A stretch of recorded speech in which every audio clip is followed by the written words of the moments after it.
اعوذ باللہ من الشیطان اللعین الرجیم بسم اللہ الرحمن الرحیم الحمد للہ وکفی وسلام علی عبادہ الذین اصطفی. درود بھیجیے محمد و آل محمد.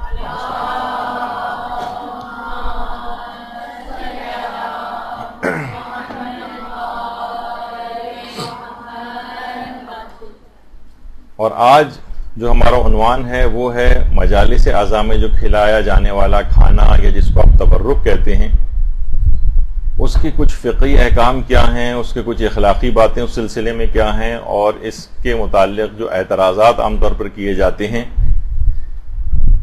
اس سلسلے میں علماء اس کا کیا جواب دیتے ہیں. دیکھیے، ایک ایسی چیز ہے یہ تبرک کہ شاید جس کو کھلانے والے، جس کو بانٹنے والے یا جس کو کھانے والے، کوئی بھی اس کے آداب سے اس حد تک واقف نہیں ہے کہ جتنا ہونا چاہیے. اس کے فقہی احکام سے اتنی لوگوں کی واقفیت نہیں ہے کہ جتنی ہونی چاہیے. اس کے فوائد اتنے زیادہ لوگوں کو پتہ نہیں ہے کہ جتنے ہونے چاہیے. اس کی اہمیت سے ہمیں نہیں نظر آتا کہ لوگ کما کہو اتنے واقف ہیں. اور اس سلسلے میں خاندان اہل بیت کی سیرت کیا ہے، اس سلسلے میں علماء کرام کی سیرت کیا ہے، اس سلسلے میں جو صالحین ہیں یا مومنین ہیں ان کی سیرت کیا ہے، یہ ہم کو دیکھنا ہوگا. دوسری طرف یہ کہ یہ کھانا کھلانا جو ہے یہ اب مراسم اعضاء کا ایک لازمی حصہ بن گیا، لازمی حصہ. اور مجتہدین کی ایک بہت بڑی تعداد اس کو شاعر حسینیہ میں سے بھی قرار دیتی، یعنی اس کو دیکھ کر امام حسین کا غم اور ان کی مظلومیت کی یاد آتی. اب یہ اس کا شاعر حسینی میں سے اکثر علماء کی جو تعداد ہے وہ اس کو شاعر حسینیہ میں سے سمجھتی. لیکن جس طرح دیگر مراسم اعضاء ہیں، کچھ تو ایسی ہیں جس میں واقعتاً مراجع کا ایک فقہی اختلاف ہے، وہ اپنی جگہ پر، لیکن جو بالکل جائز، مباح، متفق علیہ جو رسومات عزاداری ہیں، جن کو تمام علماء نے جائز اور مستحب کہا ہے، اس میں بھی اب کچھ افراد جن کی فکر کچھ وہابیت کی فکر سے متاثر ہے، وہ اس سلسلے میں بہت زبان اعتراض جو ہے وہ دراز کر رہے ہیں اور باقاعدہ ان چیزوں کے خلاف ایک مہم شروع کر رکھی، اور اپنے آپ کو کہتے ہیں کہ ہم اصلاح کر رہے ہیں. جو سو کالڈ مصلحین ہیں وہ ایک اعتراضات کا ایک طوفان عمومی زندگی میں بھی اور سوشل میڈیا پہ علی الخصوص اٹھا رہے ہیں. دیکھیے، ہمارے مراجع کرام ہیں، انہوں نے ہمیشہ جائز اور مباح اور مستحب مراسم اعضاء کے خلاف اٹھنے والی جتنی تحریکیں ہیں ان کا مقابلہ کیا ہے، بلکہ ایک سیسا پلائی ہوئی دیوار کی طرح سے ان کے سامنے کھڑے. اور یہ ان مراسم، جائز اور مباح اور مستحب مراسم کے خلاف یہ جو لوگ اس انداز سے کر رہے ہیں، اصل میں اس کو کہا جاتا ہے کہ وہابیت کی ایک سازش. یہی وجہ ہے کہ ہمارے مجتہدین میں سے آیت اللہ محمد حسین، جو کاشف الغطا کے نام سے جن کی کتاب ایک ہے اصل الشیعۃ و اصولھا، اصل و اصول شیعہ کے نام سے اس کا اردو ترجمہ بھی ہوا ہے، وہ فرماتے تھے کہ عزاداری احیاء دین کا ذریعہ ہے، اور عزائے حسین میں اٹھنے والے جتنے بھی شبہات ہیں یہ امویوں اور وہابیوں کی سازشوں کا حصہ ہیں. وہ فرماتے ہیں کہ اگر ان کا مقابلہ نہیں کیا اور یہ ہیلے بہانے سارے کارگر ہو گئے اور ان شاعر حسینی میں تعطل آ گیا اور آپ نے روک دیا ان کو، تو یہ ایسی مجالس کے خاتمے کا سبب ثابت ہوں گے کہ جس سے دین کا احیا وابستہ. تو ان لوگوں کی باتوں میں ہرگز نہ آیا جائے، ان کی باتوں پر بالکل کان نہ دھرے جائیں، اور ان مراسم اعضاء کو اسی طرح سے جاری و ساری رکھا جائے جیسے یہ اب تک جاری و ساری. اور باقاعدہ علماء نے تو اس سلسلے میں یہ بھی کہا ہے، جیسے کہ آیت اللہ سید جواد طباطبائی تبریزی، یہ ان کا فتویٰ ہے آپ کے سامنے. وہ کہتے تھے یہ مراسم اعضاء پر جو اعتراضات ہیں ایک بیہودہ کام ہے. دشمنان اسلام نے عزاداری کے خلاف مورچہ بندی کر لی، لیکن اس عظیم وسیلے کو لوگوں کے دلوں سے مٹانا ان کے بس سے باہر ہے. البتہ انہوں نے بیہودہ اور لغو قسم کے خلاف حقیقت اعتراضات کا بیج بونا شروع کر دیا، اس کی کوئی بنیاد نہیں ہے. اور ہمارے جو بزرگ علماء ہیں انہوں نے بالکل واضح انداز میں مراسم عزا کے جواز کا فتویٰ دیا ہے. چند احمق اور عقل سے بے بہرہ افراد جو مراجع الزام اور علماء کے خلاف زبان درازی کر رہے ہیں کہ انہوں نے کیا خرافاتی رسمیں مثلا جو ہیں یہ قائم کر رکھی ہیں، ان کی کسی بات پر دھیان نہ دیا جائے اور ان کی ہر بات کو دیوار پر دے مارا جائے. یعنی یہ آج کل کیونکہ سوشل میڈیا پہ سب چیزیں بہت زیادہ سامنے آ رہی ہیں، اس وجہ سے یہ تمام چیزیں بھی آپ کے سامنے. اچھا، بعض اوقات کیا ہوتا ہے جب کسی رسم کو وہ دیکھتے ہیں کہ یہ چیز ختم نہیں ہو سکتی تو وہ اس کا متبادل پیش کرتے ہیں کہ بھائی کیا مناسب نہیں ہے کہ جو اتنے زیادہ اخراجات تبرک وغیرہ پر ہو رہے ہیں یہ ہم اس سے غریبوں کی امداد کرنا شروع کر دیں. تو دیکھیے وہ کسی عالم نے بڑا اچھا جملہ کہا ہے نا کہ کسی بھی غریب کو امام حسین کی آزاداری پر کمپرومائز کر کے اپنا پیٹ بھرنا قبول نہیں. کسی شیعہ غریب کو یہ بات قبول نہیں. اتنا بے غیرت اور اتنا کم ظرف کوئی بھی غریب سے غریب مومن بھی نہیں ہے کہ وہ کہے کہ آزاداری کے خرچوں میں کمی کرو اور میرا پیٹ بھرنے کے لیے مجھے پیسے دے دو. اس کو الحمدللہ اس کی برکتوں سے خود ہی اتنا پیٹ اس کا بھر جاتا ہے کہ ان کے پاس بھی بچ جاتا ہے، ان غریبوں کے پاس بھی جائے گا کہ وہ بھوکے رہ جائیں. تو کہتے ہیں کہ یہ ایسا کریں، آپ غریبوں کی امداد کر دیں. اچھا، یہی والا سوال اکثر، اب میرے پاس اتنا وقت نہیں کہ پورے فتوے پڑھوں، اس کا خلاصہ کر دیتا ہوں کہ امام خمینی سے بھی باقاعدہ پوچھا گیا.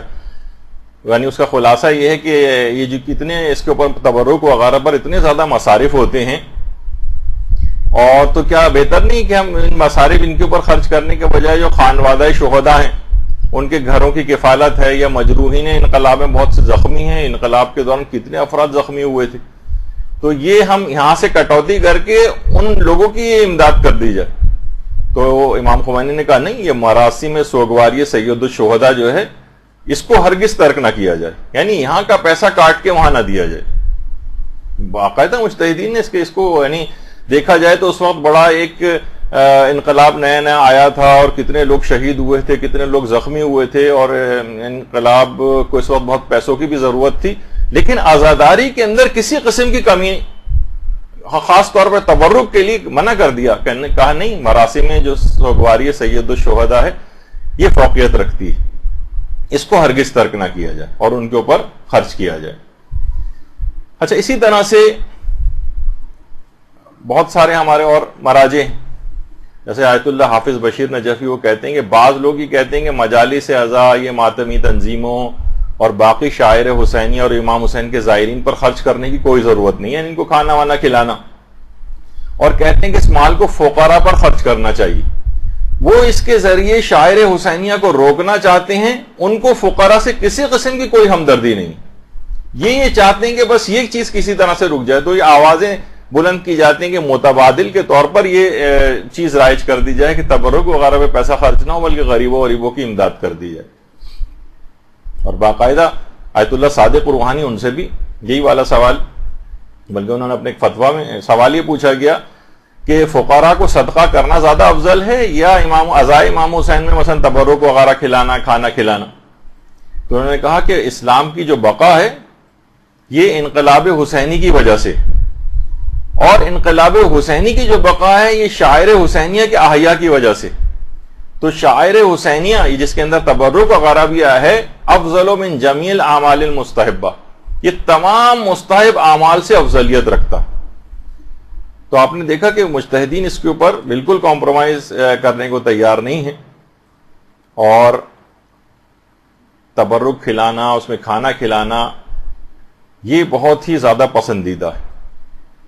اچھا دیکھیے، اس کو یہ تبرک جو ہے ہم بانٹتے کیوں ہیں؟ سب سے پہلے تو دیکھیے لفظ تبرک یعنی ان چیزوں کے ذریعے کبھی کبھار کچھ چیزوں کے اندر اسلام نے برکت رکھی.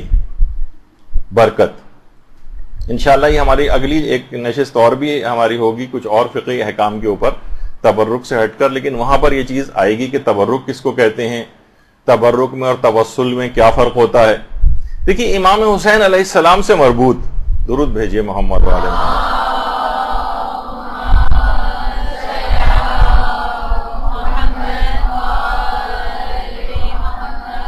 ہر چیز واجب الاحترام ہے جو بھی ان سے منسوب ہو جائے. یہی وجہ ہے کہ ہمارے علماء میں آیت اللہ حسین برجردی وہ فرماتے تھے کہ امام حسین اتنے بلند مقام پر فائز ہیں اور اتنے واجب الاحترام ہیں کہ ان سے منسوب ہر چیز کا احترام لازم، ہر چیز کا احترام. مثلا امام سے منسوب ہو گیا، مثلا اگر علم منسوب ہو گیا اب اس کا علم کا احترام ہو گیا، ابھی تک ایک کپڑا تھا اب اس کا ایک احترام آ گیا. مشق ایک عام مشق ہے، گھروں میں ڈیکوریشن پیس کے طور پر بھی بہت سی جگہوں پہ لٹکائی جاتی ہے، لیکن مشق سکینہ یا مشق عباس اب کا اس کو آپ عنوان دے دیں اب وہی قابل احترام ہو جائے گی. عام کپڑا ہوتا ہے، لیکن جب وہ خانہ کعبہ کے اوپر لگ جاتا ہے تو وہ قابل احترام ہو جاتا ہے. امام حسین اتنے بلند مرتبہ اور قابل احترام ہیں کہ ان سے منسوب ہر چیز کا احترام لازم ہے. اور مجالس اعضاء کا تبرک، جیسے کہ میں نے اس سے پہلے کہا کہ خود شاعر حسینی میں آیت اللہ اسحاق فیاض فرماتے ہیں کہ اہل بیت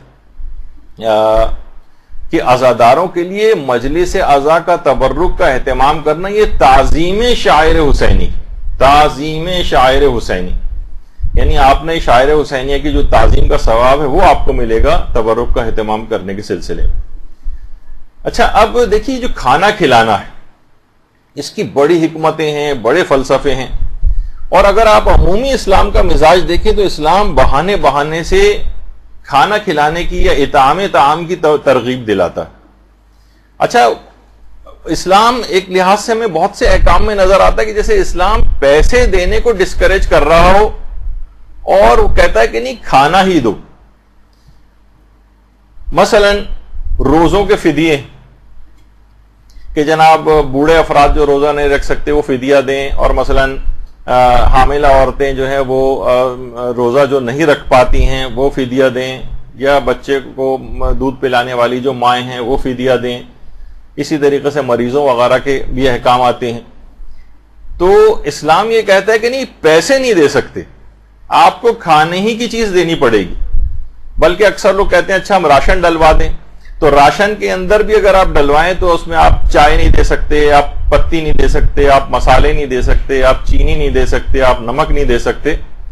آپ کو کھانے کی چیز دینی پڑے گی، کھانے کی. اسی طریقے سے جیسے جان بوجھ کر مثلا اگر کوئی روزہ توڑتا ہے، جیسے کفارہ عمدی جس کا دینا ہوتا ہے، یعنی 60 مسکینوں کو کھانا، یعنی 60 افراد کو یا تو کھانے، بالکل 60 افراد گن کے آپ ان کو 60 کھانوں کے پیسے نہیں دے سکتے، 60 افراد کو کھانا ہی دینا پڑے گا. یا تو مثلا دال دیں یا چاول دیں یا گوشت دیں، یا مثلا ان کو پکا کر پیٹ بھر کے کھانا کھلا دیں، یا روٹی بھی ان کو دے سکتے ہیں، لیکن آپ پیسے نہیں دے سکتے، آپ کو کھانا ہی دینا پڑے گا. اسی طرح سے مثلا حج کے کفارے، مثلا مردوں پر بند گاڑی کا سفر جو ہے وہ حرام ہو جاتا ہے اور ایک کفارہ ان کو دینا پڑتا ہے. اور اس کے اندر بھی ہے کہ جانور ذبح کرو اور اس کا گوشت غریبوں تک پہنچاؤ. یا مثلا کھانے میں اگر الائچی کا استعمال کیا جائے تو مرد اور عورت دونوں کے لیے ہے کہ ان کو کفارہ دینا پڑتا ہے. زعفران ہے. اسی طریقے سے مثلا قسم توڑنے کے کفارے، اس میں بھی یا تو کھانا دو یا لباس دو. یا مثلا بقرہ عید کی جو مستحب قربانی ہے اس میں بھی یہ سوال آتا ہے کہ کیا ہم اس سے بہتر نہیں کہ جانور ذبح کرنے سے بہتر ہم غریب کو کھانا دے دیں، غریب کو ہم پیسے دے دیں. تو اس کے اندر بھی ہے کہ نہیں، آپ کو جانور ہی ذبح کروانا ضروری، اس کی جگہ پیسے نہیں دے سکتے. اسی طریقے سے عقیقے میں سوال اٹھتا ہے کہ عقیقے کے اندر کیا جانور کو ذبح کرنا ہی ضروری ہے، اس کا گوشت پہنچانا ہی ضروری ہے، یہ کہ اس کے بجائے ہم غریب کو پیسے دے دیں؟ نہیں، اس میں بھی ہے کہ جناب ذبح کریں اور اس تک گوشت پہنچائیں، کھانے کی چیز. اور کھانے میں بھی اس طرح سے ہم گوشت بھی پہنچا سکتے ہیں، لیکن عقیقے میں ایک اور مستحب حکم بھی ہے، یا بہتر اس کو سمجھا گیا ہے کہ مائن و ملہن، پانی اور نمک کے ساتھ اس گوشت کو پکایا جائے، یعنی سالن پکا کے شوربہ وغیرہ کے ساتھ یہ غریب کو دیا جائے تاکہ اس کو وہ کھا لے. تو اسی طریقے سے اگر ہم ویسے بھی دیکھیں تو جنت کی جتنی نعمتوں کا تذکرہ ہوتا ہے اس میں وہی کھانے پینے کی چیزیں، یعنی اسلام اس کی ایک بہرحال ایک ترغیب دلاتا ہے، اس کی ایک اہمیت ہے. اور یہی وجہ ہے کہ روایتوں میں بھی یہ بات آئی ہے کہ جو تم نے کھا لیا وہ گیا، یعنی وہ تو اب باقی نہیں رہے گا، لیکن جو تم نے کھلایا وہ وسعت پذیر ہو جائے گا، یعنی اب اس کی جزا باقی رہے گی. یہی وجہ ہے کہ ہمارے چھٹے امام جعفر صادق علیہ الصلوۃ والسلام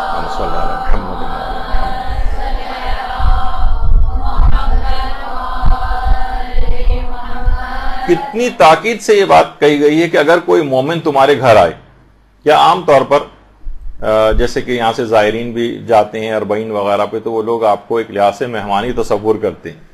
تو بہرحال امام نے فرمایا اگر کوئی مومن تمہارے گھر آئے تو اس کو کھانے کو پوچھو. اچھا وہ کھانے پر اگر تیار نہ ہو تو اس کو پانی کے لیے پوچھو. وہ بھی اگر قبول نہ کرے تو اس کے ہاتھ پانی یا کسی خوشبودار چیز سے دھلا دو. اچھا دیکھیے ہم لوگ ہمارے تو یہاں تو احادیث پہ اس طرح سے عمل بھی نہیں ہوتا. مجھے یاد ہے کہ آج سے شاید 10-12 سال پہلے میں ایک مرتبہ ایران گیا تھا. تو جب گیا تو وہاں پر جو ہمارے قوم میں دوست ہیں وہ ان کو ابا ایک سلوانی تھی کسی درزی کے پاس. تو ایک تو دیکھیے ہمارے یہاں کے درزی ہوتے ہیں جو آپ کے دماغ میں, آپ خواتین تو زیادہ بہتر جانتی ہیں ان کو, لیکن وہ اتنا متقی و پرہیزگار کہا جاتا ہے کہ مجتہدین اور مراجع تک اس سے آبائیں سلوانے کے لیے آتے ہیں, یعنی اسی سے سلواتے ہیں. تو اس نے کھانے کو پوچھا, ظاہر ہے کہ تکلفات بھی ہوتے ہیں, منع کیا. پانی کو اس نے پوچھا, چائے کو پوچھا, سب کو منع کیا. تو جلدی جلدی بھاگا بھاگا اندر گیا اور ایک بوتل کے اندر عرق گلاب رکھا ہوا تھا وہ لے کر آیا اور کہا کہ کم سے کم اس سے ہاتھ ضرور آپ دھو لیں, کیونکہ یہ امام کی حدیث ہے کہ کم سے کم اگر کوئی اس پر تیار نہ ہو تو اس کے خوشبودار کسی پانی سے اس کے ہاتھ دھلائے جائیں. تو اس حد تک دیکھیے لوگ تقوی, پرہیزگاری, ائمہ کی احادیثوں کے اوپر عمل اس طرح سے کرتے ہیں. تو اب یہ جو تبرک وغیرہ ہے اس کے دیکھیے فقہی احکام بھی. اب یہ جب بھی آپ دیکھ رہے ہیں کہ اس کی اتنی اہمیت ہے کہ کھانا کھلانے کے حوالے سے کہ مہمان کے لیے اچھا نہیں سمجھا گیا ہے کہ وہ میزبان کی اجازت کے بغیر مستحب روزہ رکھے, مستحب روزہ. اچھا کیونکہ ممکن ہے کہ میزبان اس کے لیے کھانے کا اہتمام کرے اور وہ ضائع ہو جائے, وہ کہے کہ بھائی میں نے تو روزہ رکھا ہوا ہے. اور اسی طرح سے میزبانی کے آداب میں سے بھی ہے کہ مہمان کو بتا کر میزبان مستحب روزہ رکھے, کیونکہ ممکن ہے کہ میزبان نے روزہ رکھا ہے تو شرما حضوری میں مہمان بھی کھانا نہ کھائے, خود بھوکا رہے. تو یہ کھانا کھلانے کے اعتبار سے بھی اس کی اتنی اہمیت, اور اتنی اہمیت ہے اس بات کی کہ حضرت ابراہیم علیہ الصلوۃ والسلام, یہ ان کی قبر مبارک ہے, حضرت ابراہیم کی درود بھیجیے محمد علیہ محمد,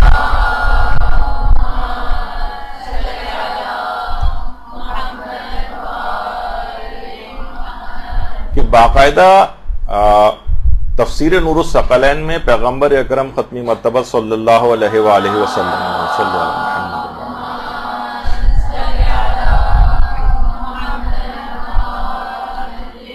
اس کی پہلی جلد میں پیغمبر نے 3 وجوہات بتائی ہیں کہ جن وجوہات کی بنا پر حضرت ابراہیم کو خلیل خدا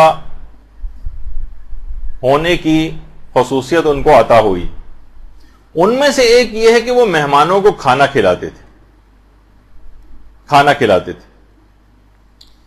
تو اب آپ دیکھیں کہ بہرحال یہ جتنے بھی مجلس اعضاء کے اندر آئے ہوئے جو افراد ہوتے ہیں یہ بھی مہمان ہوتے ہیں, مہمان ہوتے ہیں. آپ انہیں فون کر کے بلاتی ہیں, آپ انہیں دوسرے افراد کے ذریعے کہتی ہیں کہ ان کو لے کر آئیے گا, آپ پرچے تقسیم کرواتی ہیں. بہت سے افراد اخبارات میں اشتہارات دے کر لوگوں کو مہمان بلاتے ہیں, یہ مہمان.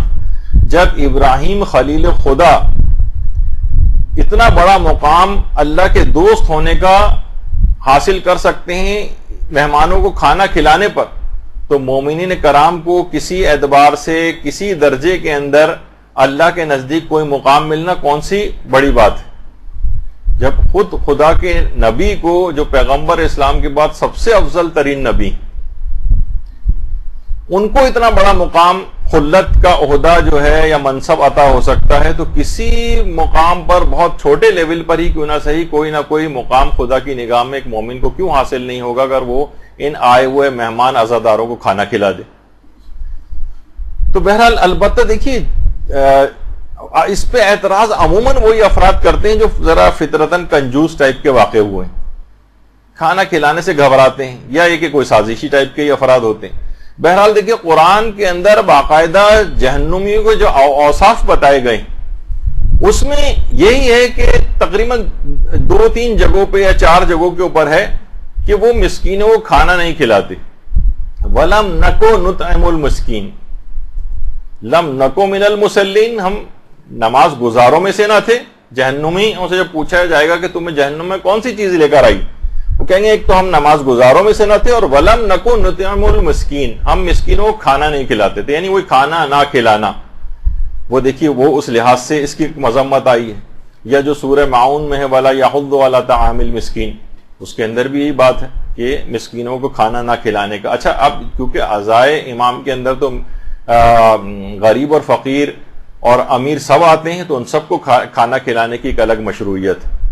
اور دیکھا جائے تو سب در حسین کے فقیر ہی ہیں، چاہے وہ امیر ہی کیوں نہ ہو، در حسین کا فقیر بن کے یہاں پر آتا ہے. تو اس لحاظ سے یہ فقیر اور مسکین در امام حسین پہ آپ کو جو نظر آ رہا ہے، ان کو کھانا کھلائیے.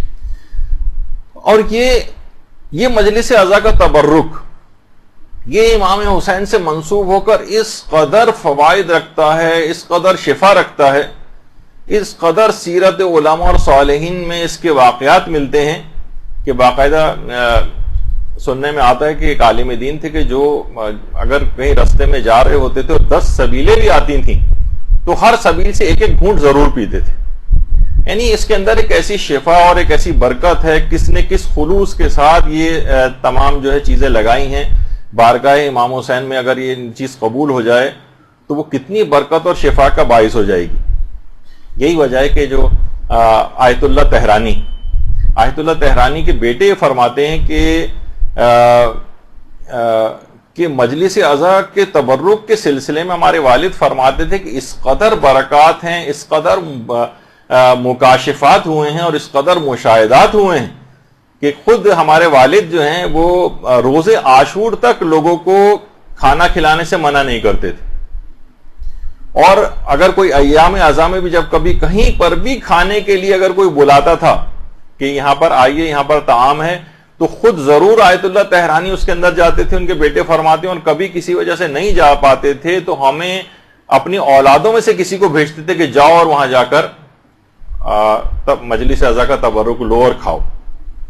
اور خود عاشور پہ جب گھر پہ ہوتے تو خود فاقہ کرتے تھے، لیکن یہ کہ بہرحال اگر لوگوں کو کھانا وغیرہ بھجوانے کا انتظام ہوتا تھا.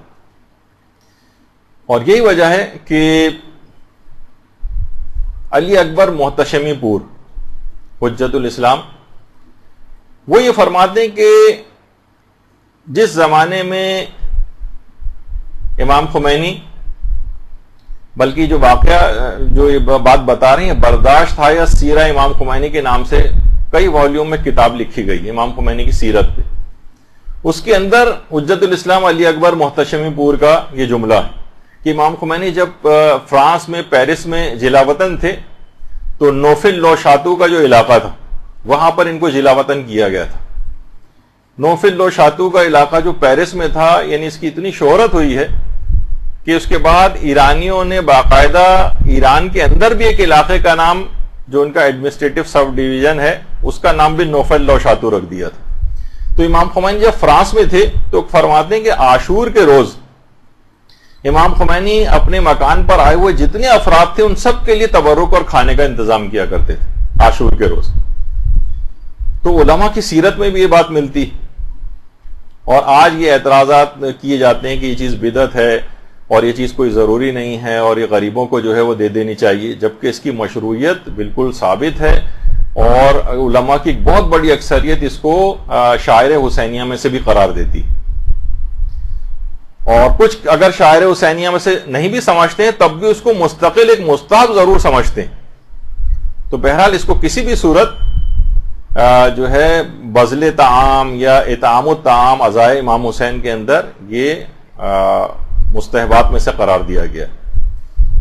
اچھا، اس کی جو مشروعیت ہے جب کبھی ہو سکتا ہے یہ آپ تک بھی یہ بات پہنچے، کیونکہ یہ بات پھیلنا شروع ہو گئی ہے تو آپ کے پاس دلائل ہونے چاہیے کہ بھائی یہ چیز تو خود شریعت کے اندر موجود ہے کہ مجلس عزا کے سلسلے میں تبرک اور کھانے کا انتظام کرنا. ایک معتبر روایت ہے ہمارے ہاں جو کہ وسائل الشیعہ کی 3 جلد میں بھی ہے، شیخ حر عاملی نے لکھی ہے، اور الحدائق الناظرہ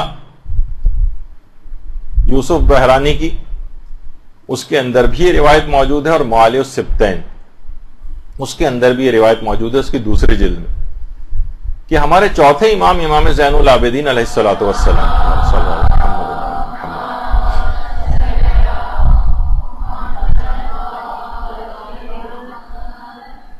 کہ مجالس عزا اور عزائے امام حسین اور ماتم امام حسین کے لیے جو عورتیں جمع ہوتی تھیں ان کے لیے امام خود کھانے کا اہتمام فرماتے تھے اور کھانا ان کے لیے بھجواتے تھے. اچھا صرف کھانے ہی کے حوالے سے نہیں، جو روایت ہے ابھی تو ہم اس کے اوپر ڈسکس کریں گے. اچھا اطعام طعام کا تو بار بار تذکرہ آ رہا ہے، اسی کے اندر پانی پلانے کی جو مشروعیت ہے، جو سبیلیں آپ کو نظر آتی ہیں، اس کی بھی خود الگ سے، یعنی خود جو ہماری کامل الزیارت ہے ابن قولویہ کی، اس کے اندر بھی یہ والی حدیث آئی ہے کہ جو بھی روز عاشور قبر امام حسین کے قریب لوگوں کو پانی پلاتا ہے، وہ بالکل اسی طرح سے ہے کہ جیسے عاشور کے روز لشکر امام حسین کی ہمرکاب ہو کر لشکر حسینی کو پانی پلائے. درود بھیجیے محمد و آل محمد صلی اللہ علیہ وسلم.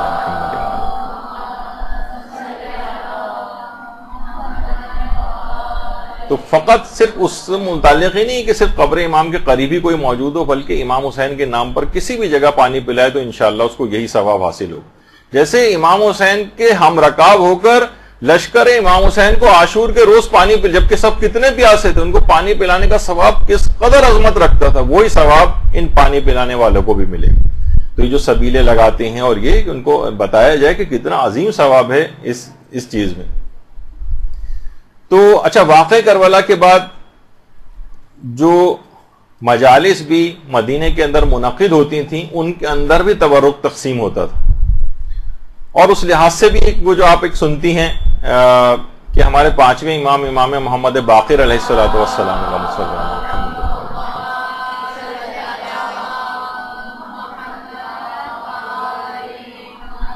نے وصیت کی تھی باقاعدہ کہ 10 سال تک مینا میں، میدان مینا کے اندر 10 سال تک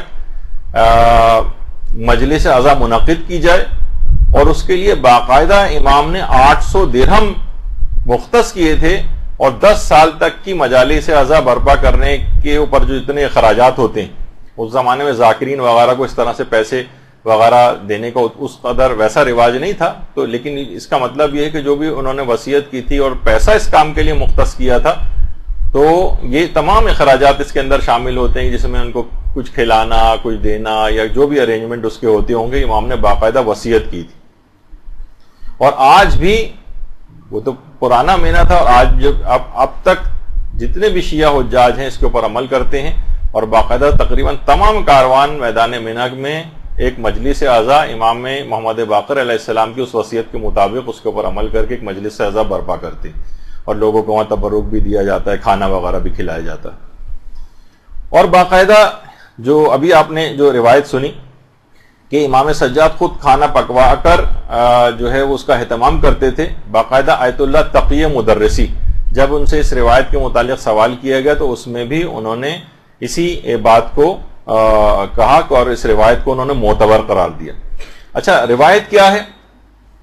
روایت ہے کہ لما قتل الحسین ابن علی، یعنی جب امام حسین قتل ہو گئے تو نساء بنی ہاشم انہوں نے سیاہ لباس جو ہے وہ پہنے، اور وہ کسی سے بھی سردی اور گرمی کی کوئی شکایت نہیں کرتی تھی. وَكَانَ علی ابن الحسین، یعنی ہمارے امام زین العابدین علیہ السلام يَعْمَلُ لَهُنَّ الطَّعَامَ لِلْمَاتَمِ، اس مجلس عزا اور اس ماتم کے لیے باقاعدہ کھانے کا اہتمام فرمایا کرتے تھے. یعنی خود چوتھے امام کی سیرت میں سے ہے یہ کھانا بھجوانا، یعنی وہ فاطمیات اور وہ خاندان اہل بیت کی عورتیں جو مجلس و ماتم برپا کیا کرتی تھیں، چوتھے امام باقاعدہ ان کے لیے کھانے کا اہتمام فرمایا کرتے تھے. اس لحاظ سے یہ معتبر روایت کے مطابق یہ سیرت امام سجاد بھی، محاسن برقی وغیرہ کے اندر بھی اس روایت کو لکھا گیا. اس کے علاوہ ایک اور روایت، اب ذرا تاکہ آپ کے سامنے یہ سب چیزیں رہیں، اور کہ یعنی ایسا نہیں کہ بس لوگوں کے پیٹ بھرنے کے لیے، ایک دل بستگی کے لیے یا اپنے خواہش نفس کے لیے کوئی انسان کھانا کھلاتا ہے، لوگ کھانا کھاتے ہیں، بلکہ یہ خود اس میں مشروعیت ہے، اس میں شرعی پہلو ہے. کہ حضرت موسیٰ علیہ السلام کی ایک حدیث ہے جس کو علامہ فخر الدین الطروحی نے مجمع البحرین جو کتاب ان کی ہے اس کے اندر اس کو لکھا ہے، اس کی 3 جلد میں، کہ حضرت موسیٰ نے ایک دفعہ پروردگار عالم سے کہا کہ پروردگار، امت محمدی کو کن خصوصیات کی بنا پر تمام امتوں کے اوپر فضیلت حاصل، کن خصوصیات کی بنا پر؟ تو پروردگار عالم نے کہا کہ 10 خصوصیات کی بنا پر امت محمدی کو دیگر امتوں کے اوپر فضیلت حاصل. تو حضرت موسیٰ نے کہا کہ پروردگار وہ 10 خصوصیات کون سی ہیں تاکہ میں وہ بنی اسرائیل کو تعلیم دوں اور وہ بھی اس کے اوپر عمل کریں. فرمایا وہ ان 10 خصوصیات میں سے ایک ہے نماز، ایک ہے مثلا روزہ، زکوٰۃ، حج، جہاد، جمعہ، نماز جماعت، قرآن، علم اور عاشورہ. حضرت موسیٰ نے فوراً کہا کہ پروردگار یہ عاشورہ کیا ہے؟ تو کہا کہ سبت نبی پر گریہ و بکا کرنا اور محمد مصطفیٰ کے بیٹے کی مصیبت پر گریہ و زاری کرنا. اور سبت نبی کے یا محمد مصطفیٰ کی بیٹی کے بیٹے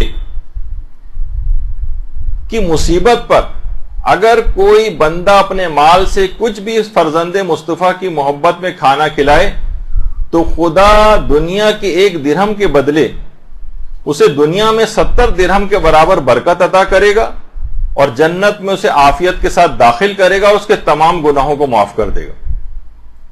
آپ لوگوں نے بڑے آرام سے اس حدیث کو سن لیا بغیر درود کے. اللہم صلی علی محمد و علی محمد.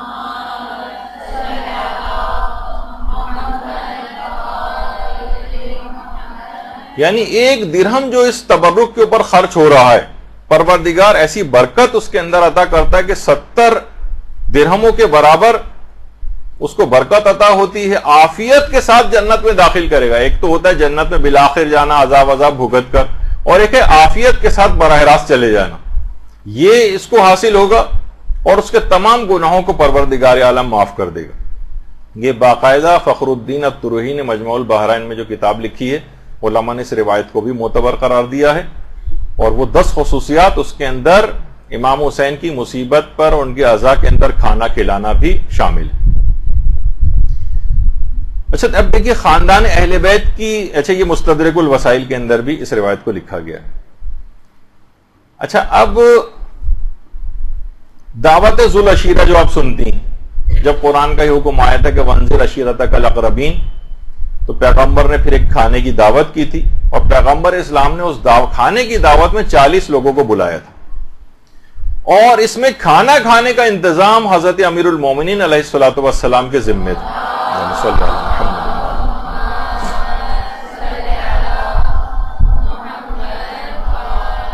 بغیر کھانے کے بھی بلایا جا سکتا تھا، اور وہ تو کفار تھے، لیکن یہ ایک ایسی حکمت اس کے اندر ہے کھانا کھلانے کے اندر کہ اس کے بعد انسان ہر بات کو قبول کر لیتا ہے، سن لیتا ہے. ایک نہیں بلکہ 3 دن تک وہ دعوت ہوئی تھی، دعوت ذو العشیرہ.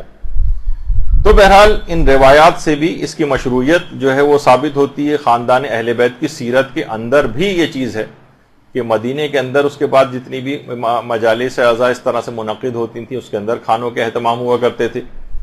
اور خاندان اہل بیت کی سیرت کے مطابق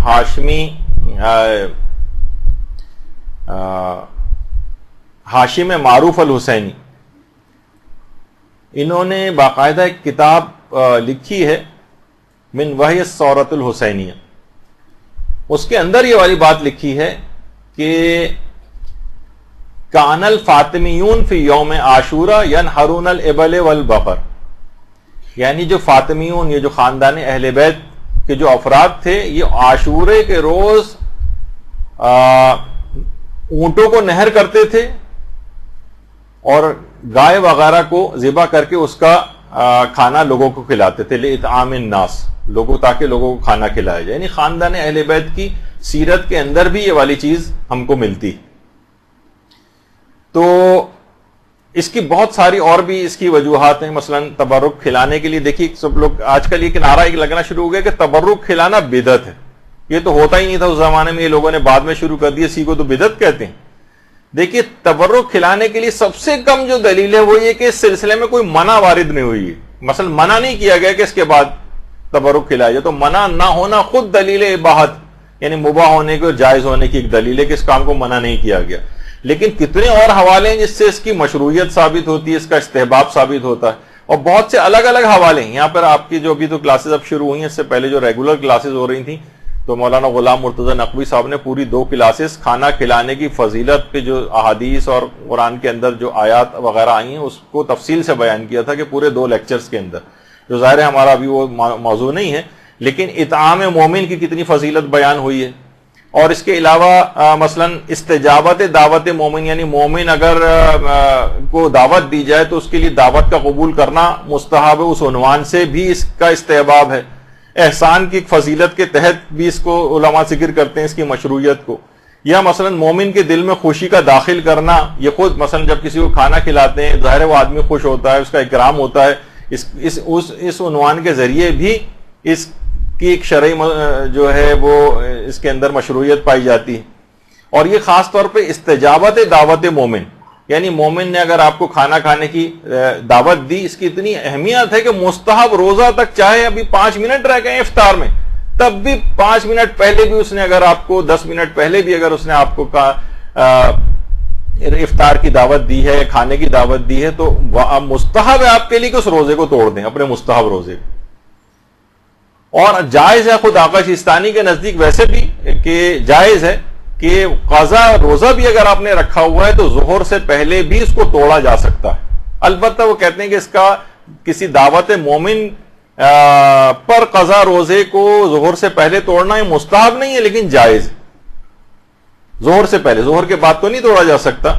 اور کچھ علماء تو ہمارے ایسے گزرے ہیں کہ جیسے مثلا آیت اللہ خوئی یا موجودہ مراجع میں سے آیت اللہ اسحاق فیاض یا آیت اللہ تقی مدرسی، اور بہت سے علماء ہمارے ایسے ہیں جو کہتے ہیں کہ ظہر سے پہلے اپنا قضا واجب روزہ بھی اگر آپ نے رکھا ہوا ہے ظہر سے پہلے اور مومن کوئی کھانے کی دعوت دے تو مستحب ہے کہ قضا روزہ توڑ دیں، بشرطے کہ اس میں وسعت ہو، یعنی رمضان بہت قریب نہ ہو کہ اس کے بعد آپ کے روزے جو ہیں وہ چھوٹ جائیں گے آپ کے، ایسا نہ ہو، یعنی وقت میں وسعت ہو تو آپ توڑ سکتے ہیں. تو دیکھیں کس حد تک اس کے اندر اس کی وہ ہے مومن کی دعوت کو قبول کرنا. اسی طریقے سے مثلا نظر وغیرہ جو لوگ کرتے ہیں کہ میرا فلاں کام ہو گیا تو میں مومنین کو کھانا کھلاؤں گا، میں فلاں کام ہو گیا تو مثلا میں جو ہے ایک بکرا مثلا عزائے امام میں تبرک کے طور پر لوگوں کو کھلاؤں گا. البتہ اس کے اندر اس بات کی احتیاط رکھنی چاہیے کہ اگر پورے بکرے کی نظر کی ہے کسی نے تو پھر علماء اس میں ایک احتیاط لگاتے ہیں بہت سے کہ پھر اس کی کھال اور پائے کو بیچ کر بھی اسی مصرف میں لگانا ضروری ہو جاتا ہے. ایک ہوتا ہے کہ نا آپ نے کہا صرف گوشت نکاح، پورے بکرے کی اگر نظر کی تھی آپ نے تو پھر کھال اور پائے کو بھی بیچ کر اسی مصرف کھانے کے اندر لگانا پڑے گا. تو بہرحال اس قدر مشاہدات اس کی برکت کے ہوئے کہ باقاعدہ اصفہان کے ایک عالم دین کا واقعہ علماء نے کتابوں میں لکھا ہے کہ وہ ان کے گھر میں نماز فجر کے بعد مجلس عزا ہوتی تھی، اسی میں وہاں ناشتے اور تبرک وغیرہ کا انتظام بھی ہوتا تھا. پہلے چائے ہوتی تھی، اس کے بعد پھر ناشتہ وغیرہ بھی. اچھا یہ خود کیونکہ عالم دین تھے، بزرگ عالم دین تھے، ایک کونے میں جا کر بیٹھ جاتے تھے، لیکن ان کی اولاد، ان کے شاگرد، ان کے کچھ پڑوسی یہ آتے تھے اور عزاداروں کی خدمت کرتے تھے، کھانا وانا لگاتے تھے، کھانا اٹھاتے تھے. ایک دن وہ افراد جو کھانا کھلانے کا گروپ آتا تھا ان کے پاس، اس کو آنے میں دیر ہو گئی اور مسجد سے نماز پڑھ کر مہمان پہلے آنے لگے. اچھا ان کو آتے ہی چائے پیش کی جاتی تھی. اچھا اب یہ پریشان ہوئے کہ وہ جو سارا انتظام کرتے ہیں ان میں سے تو کوئی آیا نہیں ابھی. انہوں نے کیا کیا کہ اپنی ابا اتار کر ایک طرف رکھی اور خود مہمانوں کو چائے سرو کرنا شروع کر دی. فرماتے ہیں کہ اسی رات خواب میں حضرت فاطمہ الزہرا سلام اللہ علیہا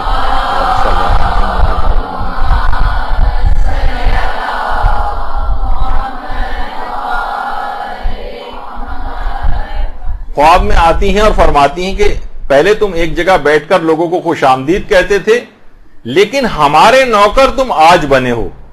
یہ جو تم نے اپنے ہاتھوں سے سرو کر، یعنی جو تم نے کیا ہے، تم نے لوگوں کی خدمت کی ہے اور لوگوں کو اٹھ کر چائے دی ہے، اصل خدمت اور نوکری تم نے آج کی. تو یہ بہت اہم ہے، یعنی انسان اس کے اندر خود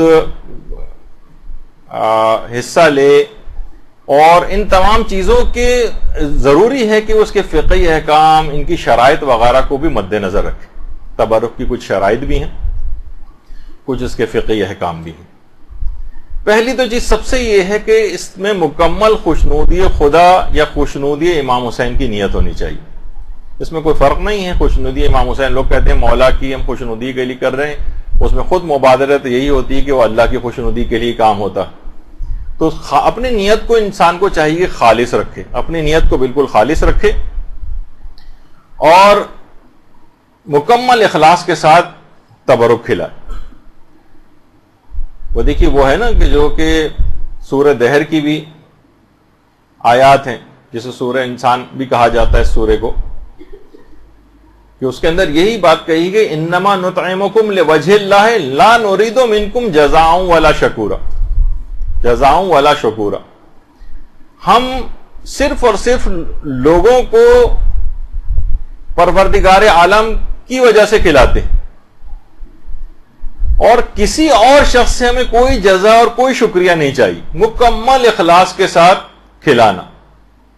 یہ خود قرآن کے اندر اس کی علماء نے کہا کہ اتنے اس میں اخلاص کی ضرورت ہے کھانا کھلانے میں، خوشنودی پروردگار کی ہے، مثلا خوشنودی امام حسین اگر آپ کہیں تو اس کی نیت ہونی چاہیے۔ اچھا پھر اور کسی کی کوئی تعریف کا، کسی کی شکریہ کا کہ ہم نے اتنا اچھا کیا لیکن انہوں نے اس کے باوجود نہ کوئی شکریہ ادا کیا، نہ کوئی رسپانس دیا، نہیں، جن کے لیے کیا ہے وہ ان کی طرف سے شکریہ کی توقع ہونی چاہیے، لوگوں کی نہیں ہونی چاہیے۔ اچھا پھر بہترین چیز جو آپ کو پسندیدہ وہ آپ تبرک کے طور پر دیں۔ لن تنالوا البر حتى تنفقوا مما تحبون، جو قرآن کی آیت ہے سورہ آل عمران کی، کہ تم نیکی تک اس وقت پہنچ ہی نہیں سکتے جب تک کہ راہ خدا میں اس چیز کا انفاق نہ کرو جس کو تم سب سے زیادہ پسند کرتے ہو، یعنی پسندیدہ چیز ہونی چاہیے۔ یہی وجہ ہے کہ اصول کافی کے جو چوتھی جلد ہے اس میں باقاعدہ یہ والی روایت موجود ہے کہ انفاق جب انسان کرے راہ خدا کے اندر تو اسے اپنی محبوب چیز راہ خدا میں انفاق کرنی چاہیے۔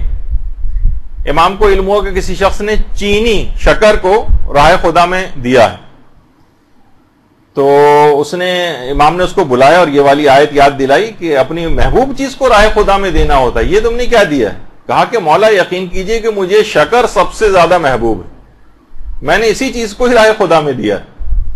تو دیکھیے کوئی خراب کوالٹی کی کوئی چیز نہ ہو، کوئی مضر صحت چیز نہ ہو تبرک کے اندر، کیونکہ راہ خدا میں محبوب چیز دینی ہے۔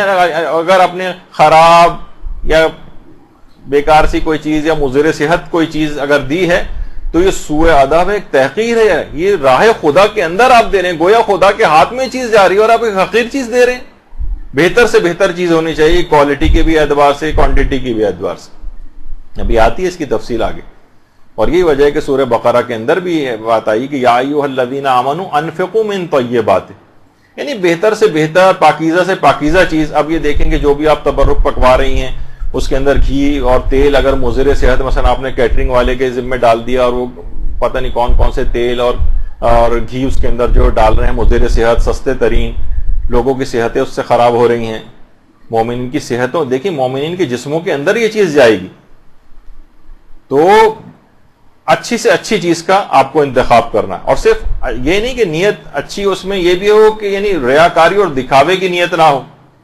مثلا اتنی زیادہ دیگیں فلاں صاحب جو ہے کرتے ہیں، 100 دیگیں پکواتے ہیں، ایک شہرت ان کی اس لحاظ سے ہو جاتی۔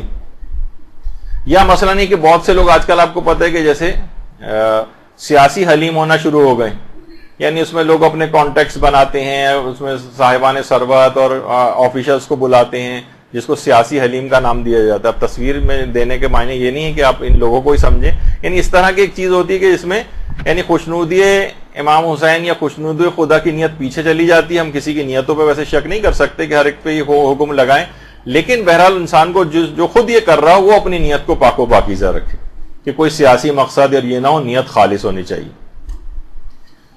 اور اگر نیت خالص ہو تو اہل بیت خود مدد کے لیے آتے ہیں، اس تبرک کے اہتمام تک کی مدد ان کی طرف سے ہو جاتی۔ آقا سید علی شاہرودی یہ فرماتے ہیں، یہ خاندان ایک شاہرودی جو ہے جس میں علماء اور مراجع کی بڑی تعداد جو ہے وہ گزری ہے، اسی خاندان کے تھے آیت اللہ آقا سید علی شاہرودی۔ یہ فرماتے ہیں کہ اس زمانے میں نجف میں مدرسہ بزرگ آخوند خراسانی، آخوند خراسانی ہمارے بہت ہی بڑے علماء کے اندر گزرے ہیں، آج بھی ان کی کتنی کتابیں حوزہ علمیہ کے اندر پڑھائی جاتی ہیں، اجتہاد تک کوئی پہنچ نہیں سکتا جب تک کہ ان کی کتابوں کا مطالعہ نہ کر لے۔ تو ان کا ایک مدرسہ تھا وہاں پر، آخوند خراسانی کا جو مدرسہ تھا، وہاں کے ایک خادم کا انتقال ہو گیا. آقا سید علی شاہرودی فرماتے ہیں کہ 7 محرم کی شب تھی. عموماً عراق کے اندر 7 محرم کی جو شب ہوتی ہے اس میں مصائب حضرت عباس پڑھے جاتے ہیں. حضرت عباس علمدار علیہ الصلوۃ والسلام سے منسوب یہ شب ہے. صلی اللہ علیہ محمد.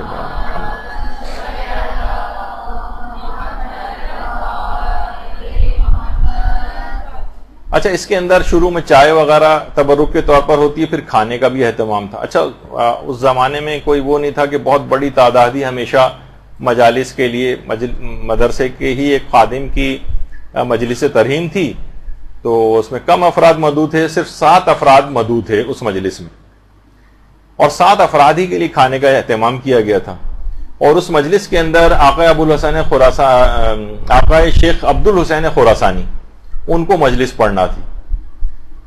اچھا، اب ہوا یہ، سید علی شاہرودی فرماتے ہیں کہ اس رات اس جو مجلس ترہیم تھی، کیونکہ خادم کی تھی مدرسے کے، تو آیت اللہ سید محمود شاہرودی، جن کی تصویر آپ کے سامنے، آیت اللہ سید محمود شاہرودی، ان کو پتہ چلا کہ خادم مدرسہ کی مجلس ترہیم ہے. یہ خود ایک لحاظ سے بن بلائے اس محفل میں آ گئے، اور ان کے ساتھ ہی ان کے بھائی آیت اللہ سید محمد حسینی شاہرودی بھی ان کے ساتھ آ گئے، 2 مجتہدین. اچھا، جب یہ 2 افراد آئے تو ان مجتہدین کو دیکھ کر دیگر بہت سارے افراد بھی ان کے ساتھ آ گئے. کھانا مشکل سے 7 افراد کا اہتمام تھا، اور 24 سے زیادہ افراد آ گئے وہاں پر. ظاہر مجتہدین کو دیکھا دیکھی لوگوں نے کہا یہ جا رہے ہیں تو ہم لوگ بھی چلتے ہیں ساتھ میں. 24 افراد، اور کھانا دستیاب اتنا تھا نہیں. اچھا، اس زمانے میں بازاروں میں اتنے ایزیلی کھانے اویلیبل نہیں ہوتے تھے، کم پڑ گیا تو بازار سے لے آؤ، ہوم ڈیلیوری سے منگا لو، یہ تو اس زمانے میں نہیں ہوتا تھا. اب بانی مجلس سخت پریشان ہو گئے. بانی مجلس بڑے پریشان ہوئے. سید علی شاہرودی کہہ رہے ہیں کہ ظاہر ہے کہ اتنے بڑے علماء اور مجتہدین آئے ہیں، کھانا کم پڑ جائے کتنی بے عزتی اور شرمندگی کی بات ہے. گھر سے باہر نکل کر پریشانی کے عالم میں آئے سڑک پر، اور سر سے عمامہ اتار دیا، اور روضہ ابو الفضل العباس علیہ السلام کا رخ کیا. اللہم صلی علی محمد و علی محمد.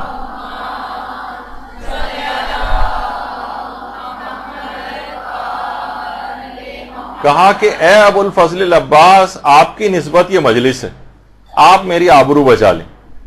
آپ کے خادم کی مجلس ترہیم، کھانا بہت کم ہے. فرماتے ہیں کہ جیسے ہی میں نے حضرت عباس سے توسل کیا، اچانک سے میرے دل کی حالت ہی بدل گئی، اور ایک اطمینان آ گیا میرے دل میں. میں اندر آیا اور گھر والوں سے کہا کہ کھانا برتنوں میں نکالو، خدا کریم ہے. اب کہہ رہے کھانا برتنوں میں نکال کر حاضرین مجلس کی طرف کھانا بھیجا، لیکن خود سید علی شاہرودی وہاں نہیں گئے، بس کھانا بھیج دیا. اور اس کے بعد یہ تھا کہ جب کھانے کی کچھ کمی ہوگی تو دوبارہ آواز آئے گی کہ مزید کھانا چاہیے. کہہ رہے انتظار کرتے رہے یہاں تک کہ آواز آئی، سید علی شاہرودی بس کیجئے، سب کھانا کھا چکے ہیں، مزید بھیجنے کی ضرورت نہیں.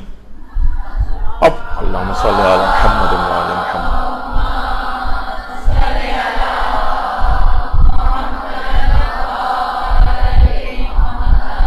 سید علی شاہرودی فرماتے کہ میں حیران ہو کر، میرے سب گھر والے بھی حیران، میں بھاگا اندر گیا، دیکھا دسترخوان پہ جو برتن ہیں وہ کھانوں سے بھرے پڑے ہیں، اور وہ پتیلی جس میں یہ 7 آدمیوں کو کھانا تھا اس کے اندر بھی آدھا کھانا ابھی بھی بچا ہوا ہے. اور اتنا کہہ رہے ہیں اتنا کھانا بچ گیا کہ بعد میں لوگ اپنے ساتھ باندھ کے بھی لے کے گئے وہ 24 افراد. اور کتنی افراد تھے جو بطور شفا و تبرک کے طور پر اس کھانے کو ساتھ لے کے گئے. آقا سید علی شاہرودی فرماتے ہیں میں قسم کھا کے، حضرت ابو الفضل العباس کی قسم کھا کے کہتا ہوں کہ اتنا کھانا بچ گیا کہ اگلے دن ہم نے پڑوسیوں میں اس کھانے کو تقسیم کیا، اور 3 دن تک خود بھی اس کھانے کو کھایا.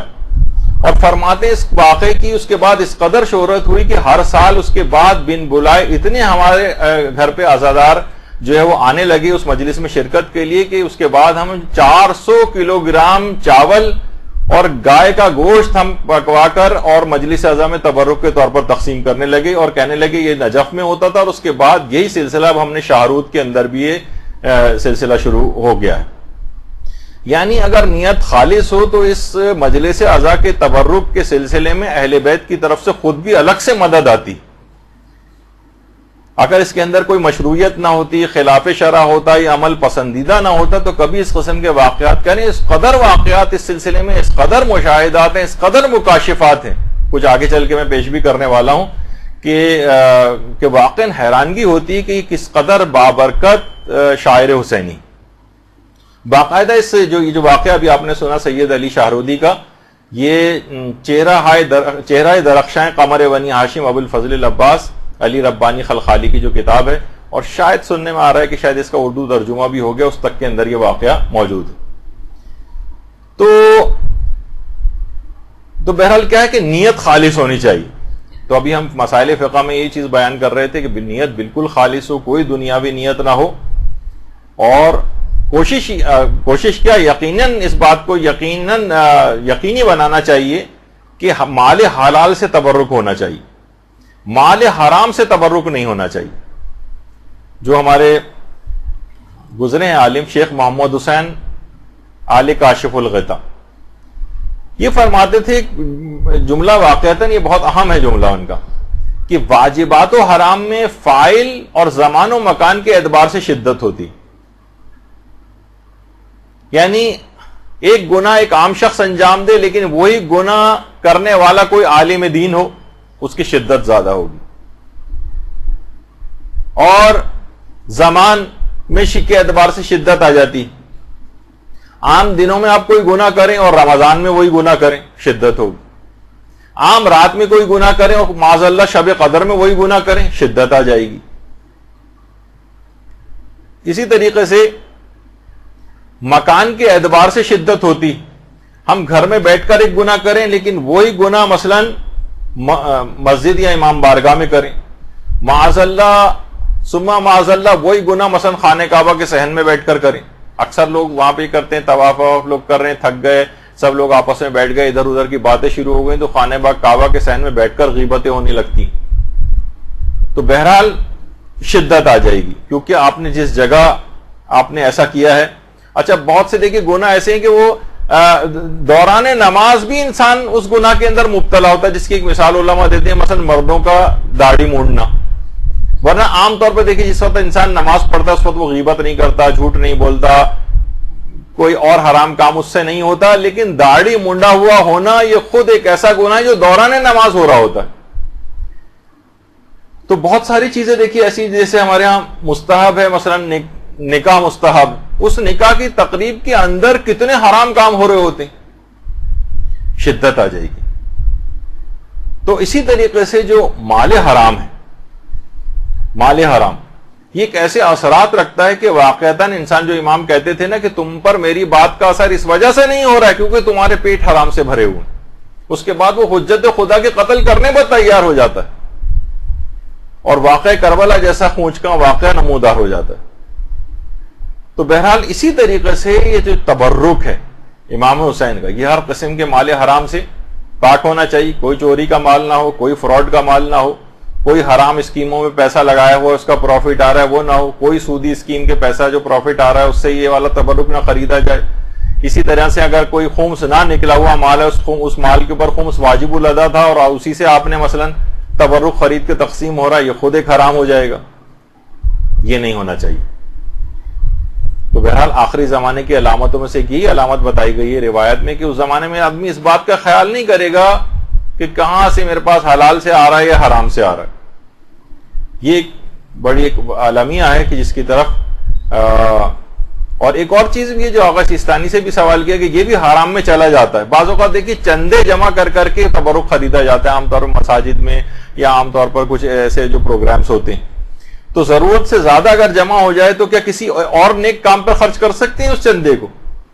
عزاداری مثلا کھانا کھلانے کے لیے آپ نے تبرک کے پیسے چندے کے طور پر جمع کی، بچ گئے پیسے، تو فرمایا کہ نہیں، اسی چیز میں خرچ کرنا ضروری ہے. اسے امام حسین کی کسی اور مجلس میں استعمال کر لیا جائے، لیکن کوئی اور نیک کام اس سے نہیں کیا جا سکتا. تو دیکھیے یہاں تک اس بات کی اہمیت ہے. تو چندے کے اندر بھی یہی سلسلہ ہے اسی طرح سے مثلا تبرک کے لیے اگر کسی نے خالصتاً تبرک کے لیے جمع کیا ہے تو جو بچ جائیں اس میں سے پیسے وہ اگلی کسی مجلس کے تبرک ہی میں استعمال ہوں. مثلا وہ پیسے اگر آپ نے تبرک کا کہہ کے جمع کیے ہیں تو تبرک میں استعمال ہوں گے. اس سے مثلا یہ نہیں کر سکتے کہ امام بارگاہ مسجد کی بکنگ کرانے کے جو پیسے ہوتے ہیں اس میں دے دیں. جو نیت سے جمع کیے ہیں اسی نیت سے ہی اس میں خرچ ہونے چاہیے. اور یہی جو بھی آیت اللہ شیخ جواد تبریزی جو تھے ان سے یہ سوال پوچھا گیا تھا اگر کوئی چیز سید الشہداء کے لیے وقف کی جائے تو اس کا مصرف کیا ہے؟ تو انہوں نے یہ فرمایا کہ اگر واقف نے اس بات کا تعین نہیں کیا تھا تو اسے عزاداری مجالس یا اطعام عزادارانی کے اندر خرچ کی جائے یا فقیر زائرین کی مدد کی جائے جو بیچارے اتنا مال نہیں رکھتے اور زیارت وغیرہ پہ جا رہے ہوتے ہیں ان میں خرچ کیا جا سکتا ہے. لیکن اس کے علاوہ کسی اور مقصد کے لیے خرچ نہیں ہو سکتا. تو اچھا بعض سی جگہوں پہ سننے میں آیا کہ بعض اوقات جو اس طرح کے پروگرامز ہوتے ہیں اس میں جو رضاکار وغیرہ پیسے جمع کر لیتے ہیں تو اس کے بعد جب وہ پروگرام ہو جاتا ہے اور پیسے بچ جاتے ہیں تو کیا کرتی ہے انتظامیہ کے جو رضاکاروں میں وہ تقسیم کر دیتی ہے کہ بھائی یہ پیسے بچ گئے آپ لوگوں نے ماشاءاللہ سے بہت کام کیا یہ پیسے ہم آپ میں تقسیم کر رہے ہیں. یہ نہیں کر سکتے, حرام ہے. کیونکہ سب لوگوں نے جو چندہ دیا ہے اس کام کے لیے وہ انہوں نے دیا ہے اس مخصوص کام کے لیے, مثلا تبرک کے لیے یا مجلس عزا کے لیے, لوگوں میں تقسیم کرنے کے لیے نہیں دیا ہے. تو جو لوگ اس طرح سے کرتے ہیں تو ان کے لیے پھر یہی ہے کہ اگر جب کسی سے چندہ مانگیں تو زیادہ بہتر یہی کہ پہلے سے ان سے اجازت لے لیں کہ بھائی جو پیسہ بچے گا ہم اس کو کسی بھی اچھے مصرف میں ہم پر آپ چھوڑ دیں, ہم کہاں خرچ کریں گے تو ہم وہاں پر اس کو خرچ کر دیں گے. دیکھیے یہ جب بھی کہا جاتا ہے کہ حلال اور پاکیزہ چیز وَكُلُوا مِمَّا رَزَقَكُمُ اللَّهُ حَلَالًا طَيِّبًا, جو سورہ مائدہ کی آیت ہے اس کے اندر یہی کہ آپ کو حلال اور طیب کے اندر سے کھانا ہے. تو اس طرح کی جو چیزیں ہیں کہ جس کے اندر حرام مکس ہو جاتا ہے تو دیکھیے حرام مال سے اگر کوئی تبرک ہوگا تو اس کی روحانیت اور معنویت بالکل ختم ہو جائے گی, بلکہ اس سے آثار وضع ہوں گے.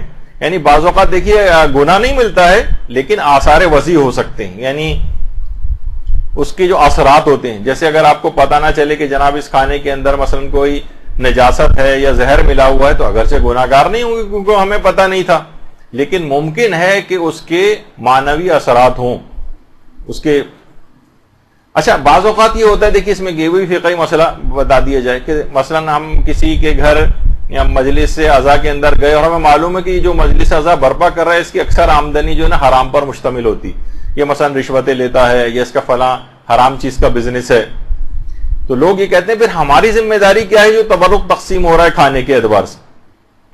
تو دیکھیے اگر کوئی شخص حرام بھی کماتا ہے تو آپ کو یہ پتہ نہیں ہوتا کہ یہ والا جو اس نے تبرک کا اہتمام کیا ہے یہ کس مال سے کیا, ہمیں 100% یہ بات پتہ نہیں ہوتی. تو حالت شک میں ویسے بھی اس کو کھانے کی اجازت جب تک یقین نہ ہو. ہاں اگر بالکل یقین ہمیں پتہ ہے کہ یہ ابھی فراڈ کر کے وہی پیسہ لے کر آیا ہے یا اس نے رشوت کے طور پر مثلا یہ چاول کی بوری جو ہے لی ہے فلاں شخص سے اور اسی سے ہی تبرک تقسیم کروا رہا ہے تو ایک الگ مسئلہ ہو سکتا ہے. لیکن عام طور پر لوگوں کو اس بات کا پتہ نہیں ہوتا, معلوم ہے کہ یہ شخص حرام کماتا ہے, اب یہ پتہ نہیں کہ یہ والا تبرک اس نے کس پیسے سے لیا ہے, تو حالت شک میں اس تبرک کو کھا سکتے ہیں اور اس میں کوئی حرام نہیں. اچھا اب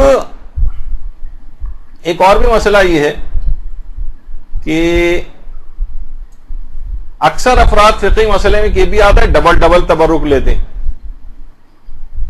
ہاں اگر اس سے اجازت آپ لے لیں اور دوبارہ ریکویسٹ کر کے لے لیں اس میں تو کوئی حرج نہیں, ورنہ ڈبل تبرک لینا دوبارہ لائن میں آ کر لگ جانا, تو اگر بانی مجلس کی اجازت سے اگر آپ لے رہے ہیں ڈبل تبرک تو اس کے اندر تو یقیناً کوئی حرج نہیں ہے, لیکن اس کو بتائے بغیر عام طور پر لے رہے ہیں اور عام طور پر اس کو ایک ذرا جو بانی مجلس ہوتا ہے تھوڑا سا وہ پریشان بھی ہوتا ہے کہیں تبرک کم نہ پڑ جائے, اور اس کو عموماً یہ چیز پسند نہیں آتی کہ لوگ ڈبل آ کر تبرک لیں.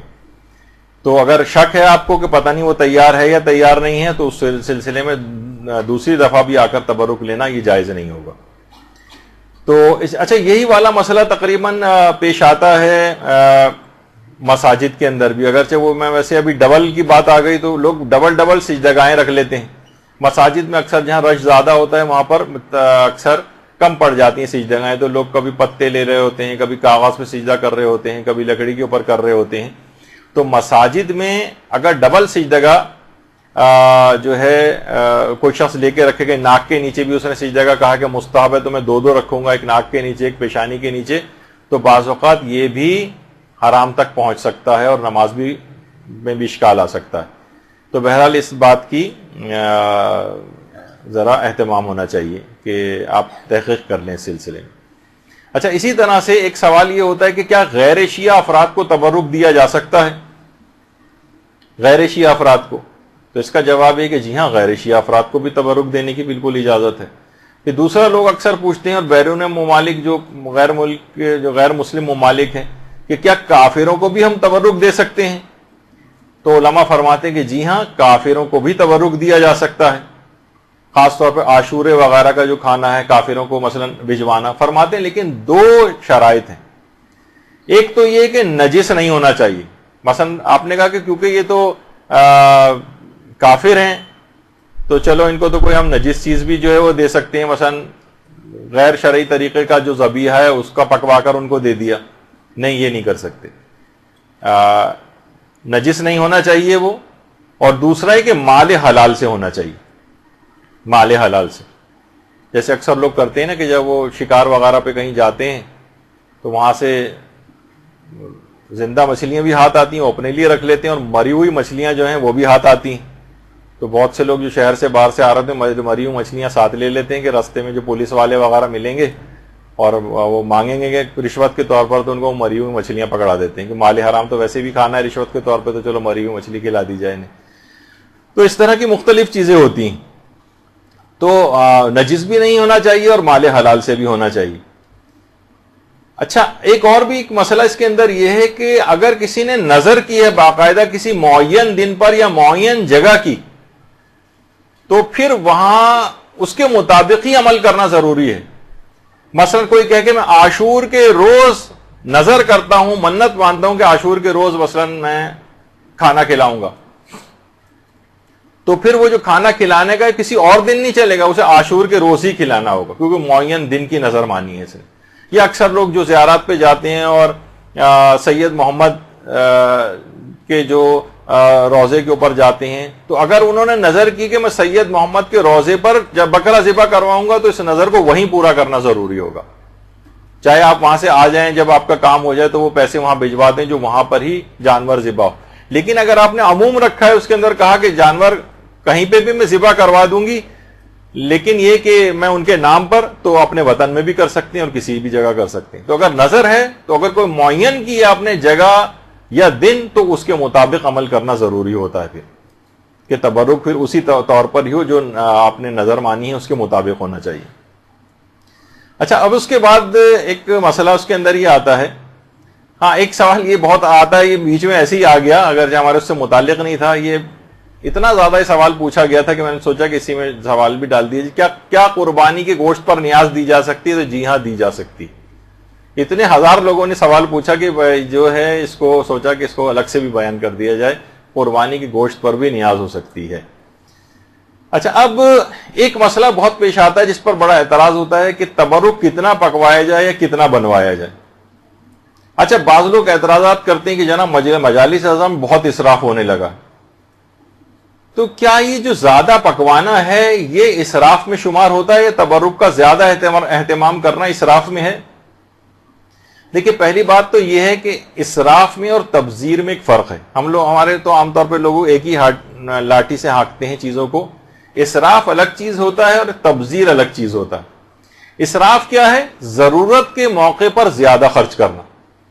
مثلا شادی ہے، اب تو شادی بھی ہمیں مثلا ایک بہت ہی متوسط طبقے میں اگر ہو رہی ہے، بلکہ اب تو میں کبھی بھی اس قسم کے الفاظ کرتا ہوں تو لوگ بعد میں ہنستے ہیں کہ بھئی آپ نے اتنے کم اخراجات بتائے. مثلا 5 لاکھ میں اگر شادی ہو رہی اور مثلا وہ 20 لاکھ اس کے اوپر خرچ کر رہا ہے، ضرورت کا موقع ہے لیکن اس نے ضرورت سے بہت زیادہ خرچ کر دیا، اپنی حیثیت سے بڑھ کر، یہ اسراف میں چلا جائے گا.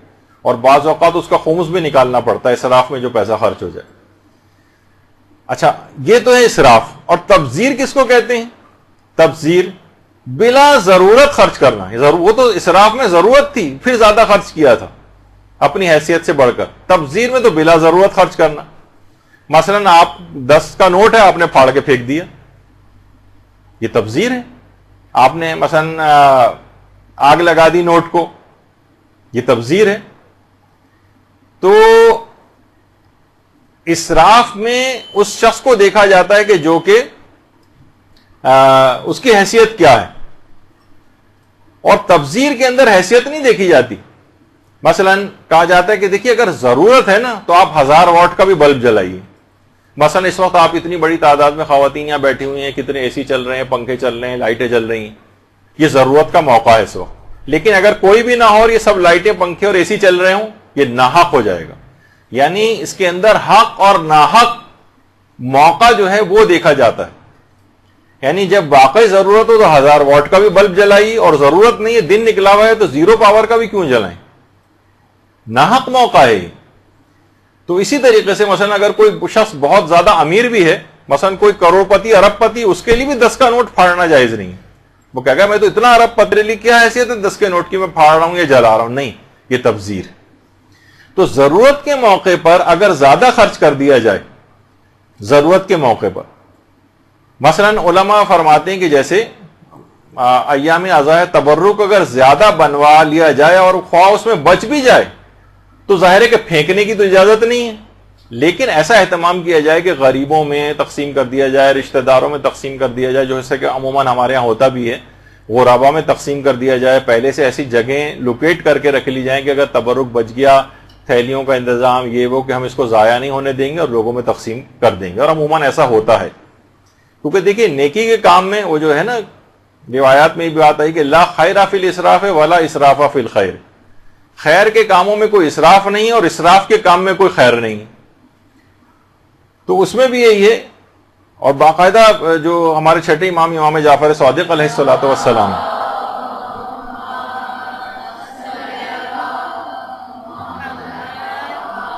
ان کی ایک روایت علامہ رضی الدین طبرسی نے اپنی کتاب مکارم الاخلاق کے اندر لکھی کہ اگر کوئی شخص کسی مومن کو کھانا کھلانے پر 1000 درہم بھی خرچ کر دے تو یہ اسراف نہیں.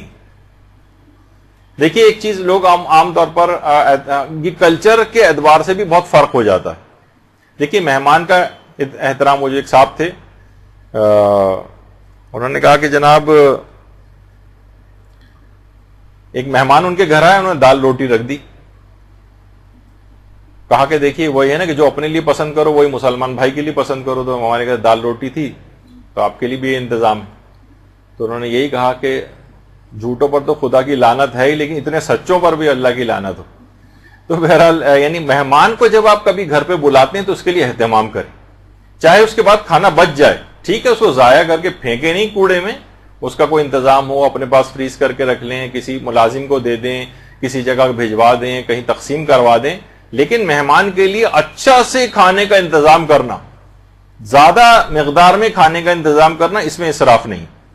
امام فرماتے ہیں کسی ایک مومن کو کھانا کھلانے میں بھی اگر 1000 درہم خرچ ہو جائیں, اس زمانے کے 1000 درہم, ابھی بھی 1000 درہم کے معنی ہیں کہ 1000 درہم جو ہیں وہ کتنی بڑی جو ہے وہ, اگر آپ موجودہ زمانے کے اعتبار سے دیکھیں تو اس کی مقدار ہو جاتی. تو بہرحال اس میں اسراف نہیں. اچھا بہت سے لوگ دیکھیں عرب جو معاشرے ہیں اس میں اکثر آپ دیکھتی ہیں کچھ تو واقعتاً اسراف وغیرہ بہت ہوتا ہے. یہ بھی اگر مثلا پھینکا نہ جائے اور غریبوں میں تقسیم کر دیا جائے دعوت کے بعد تو اسے بھی اسراف نہیں کہیں گے. اور باقاعدہ وہاں ہمارے جو نجف سے ہمارے جو پاکستانی طالب علم اور علماء وہاں پر آتے ہیں, تو جب ہم ان سے وہاں کے علماء کے حالات پوچھتے ہیں تو کہتے ہیں آپ علماء کے گھر اگر دعوت پہ جائیں تو خود چاہے وہ بہت کم کھاتے ہیں, لیکن مہمان کا اکرام اتنا زیادہ ہے کہ اگر بہت بڑا سا بھی دسترخوان ہے تو اس کے اندر اس دسترخوان پہ 1 انچ بھی جگہ نہیں ہوتی جہاں جو انہوں پر نہ کر دیں کھانے کی کسی چیز سے. یعنی مہمان کا ایک اکرام ہے, ٹھیک ہے, ضائع نہیں کیا جائے, یہ تو بات بالکل برحق ہے, ضائع کرنا حرام ہے, وہ اس میں شمار ہو جائے گا, وہ تو تبذیر میں چلا جائے گا کہ آپ اس طرح سے کھانا پھینک کر ضائع کر رہے ہیں. لیکن اس کے اندر کوئی اسراف نہیں. حضرت ابراہیم کے متعلق یہ بات ملتی ہے کہ مہمان کے لیے کثیر مقدار میں کھانا پکواتے تھے, اور بچ جائے, اگر ہمارے ساتھ بھی ہے کہ اگر بچ جائے تو ان کی بھی سیرت یہ تھی کہ خود استعمال کرتے تھے یا دیگر افراد کو دے دیتے تھے. بہرحال اس کو پھینکنا کسی جگہ جائز نہیں. جب بھی جو قرآن کی آیت بھی ہے کہ کلو وشربو ولا تسرفو، کھاؤ پیو لیکن اسراف نہ کرو، یعنی پھینکو ایکو نہیں، ضائع نہیں کرو.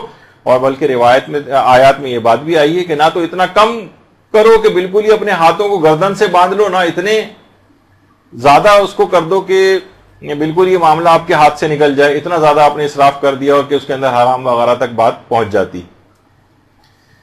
تو اکثر ایسا بھی ہوتا ہے کہ دیکھیے فقہی مسائل کے اندر بھی آتا ہے کہ اکثر لوگ جو ہے مجالس مساجد کے اندر افطاریوں اور سحریوں کا انتظام کرتے ہیں اور اس میں سے بہت تعداد بچ جاتی ہے. تو مجالس اور امام بارگاہوں کے اندر جو اس طرح سے ہو جائے اور چیزیں بچ جائیں، دیکھیے تبرک اگر بچ جائے تو کیا کرنا چاہیے؟ تبرک اگر بچ جائے تو دیکھیے اگر وہ تبرک کسی کی شخصی ملکیت تھا تو جو صاحب غذا ہے اس سے آپ اجازت کے بغیر کسی کو نہ دیا جائے. مثلا کسی سے اگر آپ نے شخصی طور پر ڈونیشن لیا تھا اور وہ بچ گیا تبرک، تو آپ کو چاہیے کہ اس سے شخصی طور پر اجازت لیں، حتیٰ کہ آپ ادھر ادھر لوگوں میں تقسیم بھی اس کی اجازت کے بغیر نہیں کر سکتے. کیونکہ ممکن ہے کہ وہ چاہتا ہو کہ بھائی یہاں پر کھانا کھلا دیں، جو بچ جائے ٹھیک ہے میں وہ گھر لے جاؤں گا، اپنے گھر والوں کو دوں گا، اپنے پڑوسیوں کو دے دوں گا، اپنے رشتہ داروں کو دے دوں گا، اور آپ کو اس کی نیت پتہ نہیں. تو یہ تبرک اس کی اجازت کے بغیر کسی اور کو نہیں دیا جا سکتا، جو غریبوں کو بھی نہیں دیا جا سکتا. ہاں اس کو اگر نیت کا پتہ چل جائے تو ایک الگ بات. اچھا دوسری اس کی اجازت ہو تو ایک الگ بات. دوسرا یہ کہ اگر تبرک کسی معین نظر شرعی کا ہے اور وہ بچ گیا، مثلا اس نے یہ کہا کہ جناب مجلس اضاحی کے اندر اس کو تقسیم کیا جائے، تو اب کسی اور پروگرام کے اندر کوئی اور مسجد کا کوئی مجلس کا کوئی پروگرام ہو رہا، کوئی اور اس سے ہٹ کر کوئی پروگرام ہو رہا مجلس سے، تو اس میں تقسیم نہیں ہو سکتا کیونکہ معین نظر شرعی کا. اچھا کئی افراد کے چندہ دینے والے بہت سارے افراد ہیں تو سب کی اجازت ہونی چاہیے، یا تو ان کی اجازت سے کسی دوسری جگہ پر خرچ کریں. مثلا اگر ہم نے خود ہی چندہ دیا ہے اور تو ہم کہیں پہ بھی اس کو تقسیم کروا سکتے ہیں، اور جتنے لوگوں نے چندہ دیا ہے ان سب کی اجازت ہونی چاہیے. اچھا بعض اوقات یہ ہوتا ہے کہ چندہ دینے والے افراد معلوم نہیں ہوتے، بہت سے لوگوں سے چندہ لیا اور اس کے بعد ہمیں پتہ ہی نہیں، تو پھر اس مال کو یہ جو بچ گیا ہے اس وقت تبرک کے پیسے بچ گئے یا تبرک بچ گیا تو یہ مال مجہول المالک سمجھا جائے گا، اور حاکم شرع مجتہد کے وکیل سے اجازت لے کر پھر اس کو تقسیم کروا سکتے ہیں، اس کا جو بھی مصرف ہوگا.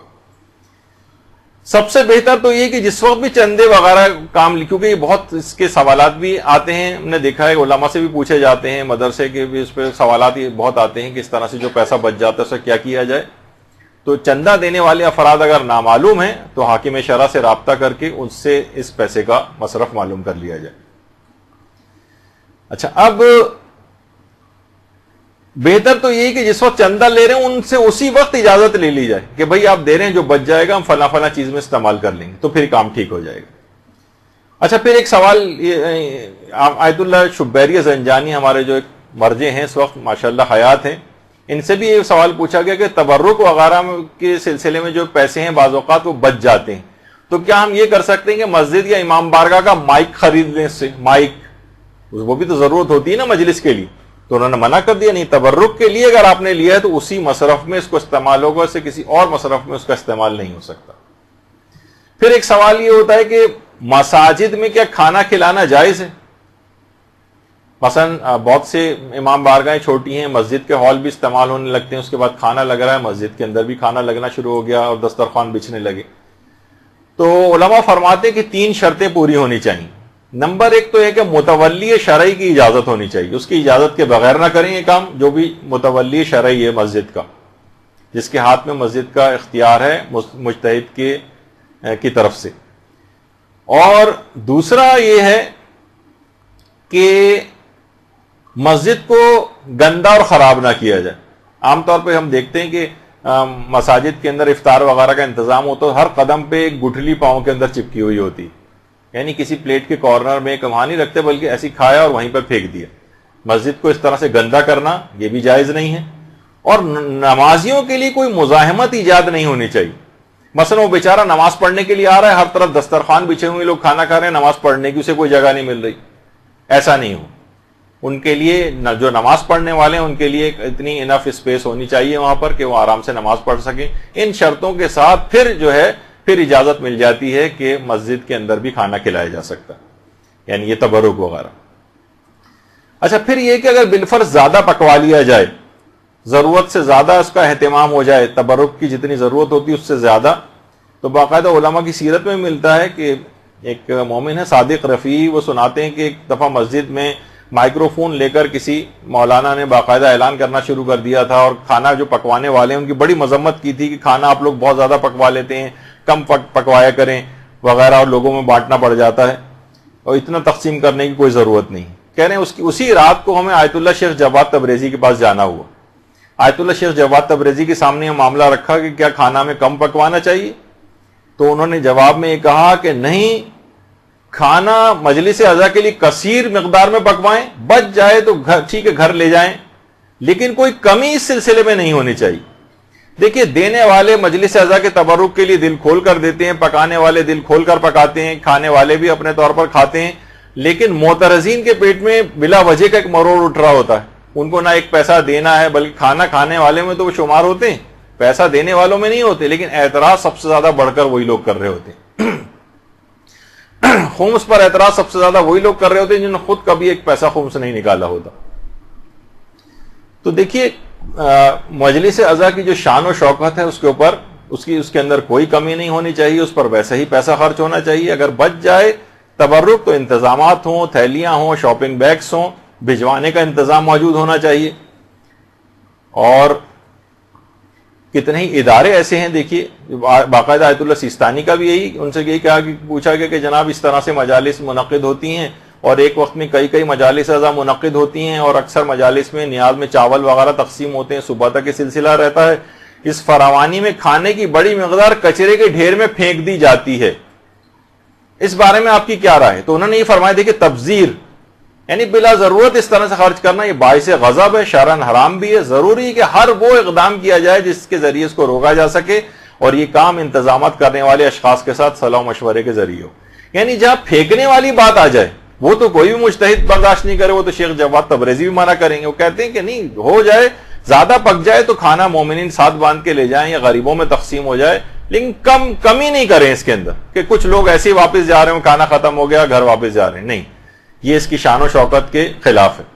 دیکھیے کتنے غریب ایسے افراد ہیں, وہ جو آپ کوڑے پر ویسے ہی جا کر پھینکیں گے, ان کو بہتر نہیں کہ عزت کے طور پر ان تک پہنچا کر ان غریبوں کو جو ہے والا کھانا جو دیا جائے.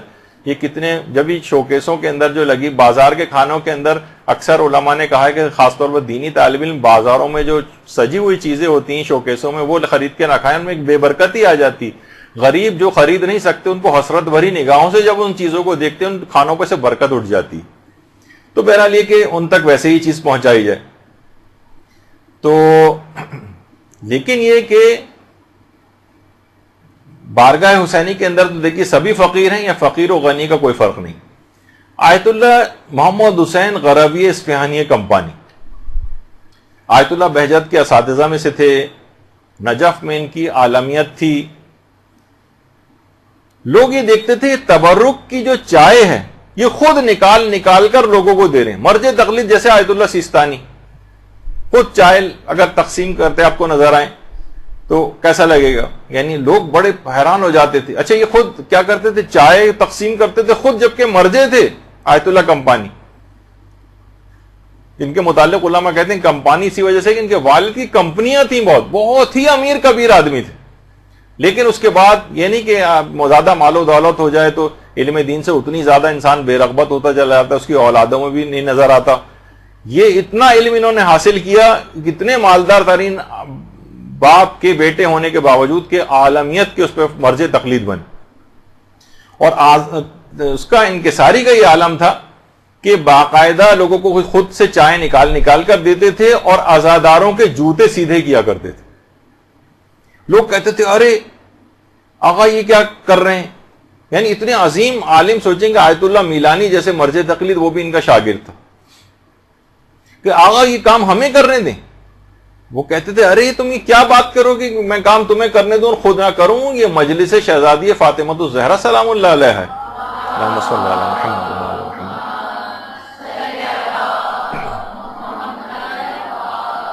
ارے یہ مجلس امام مظلوم علیہ الصلوۃ والسلام ہے، ممکن ہے کہ میری نماز شب قبول نہ ہو، ممکن ہے کہ میرے دیگر اعمال قبول نہ ہو، مگر یہ عمل تبرک کی تقسیم یہ اور مجلس اعضاء میں عزاداری کی خدمت یہ لازماً قبول ہوتی. میں اس کام کو کیسے چھوڑ دوں، میں اس کام کو ترک نہیں کر سکتا. اور اتنی یقین کیجئے برکتیں ہیں اس کام میں کہ واقعتاً لوگ کرنے والے جو اس میں ہیں خود آبزرو کرتے ہیں. ایک عالم دین نقل خود کرتے ہیں کہ ایک دکاندار سے ان کی بات چیت ہوئی تو اس دکاندار نے بتایا کہ 30-40 سال ہو گئے میں ایام عزا کا جو عشرہ اول ہوتا ہے اس میں شام ہی سے میں اپنی دکان بند کر دیتا ہوں، جبکہ پیک ٹائم ہوتا ہے اس وقت کاروبار کا، یعنی اس وقت دکاندار کے پاس گاہکوں کی ایک لائن ہوتی ہے، بمشکل میں جو ہے وہ بہرحال دکان بند کرتا ہوں اور اس کے بعد میں مجالس عزا کا تبرک جا کر تقسیم کرتا ہوں اور میں جو ہوں سبیلوں کا انتظام کرتا ہوں، خود جگہ کھڑے ہو کر وہاں پر لوگوں کو پانی اور شربت وغیرہ پلاتا ہوں. خدا جانتا ہے کہ میں ایک کام بغیر کسی لالچ کے فقط خوشنودی پروردگار کے لیے کرتا ہوں. اور اس نے خود بتایا ان عالم دین کو کہ اس کاروبار کی اس میرے اس عمل سے اگرچہ میں دکان بند کرتا ہوں، پیک آورز میں دکان بند کر کے جاتا ہوں، اس قدر برکت اللہ نے میرے کاروبار میں اس کے بعد سے دی کہ دکان ہر وقت میری گاہکوں سے بھری رہتی ہے، بمشکل گاہکوں کو دکان سے باہر نکال کے دکان بند کرنا پڑتی.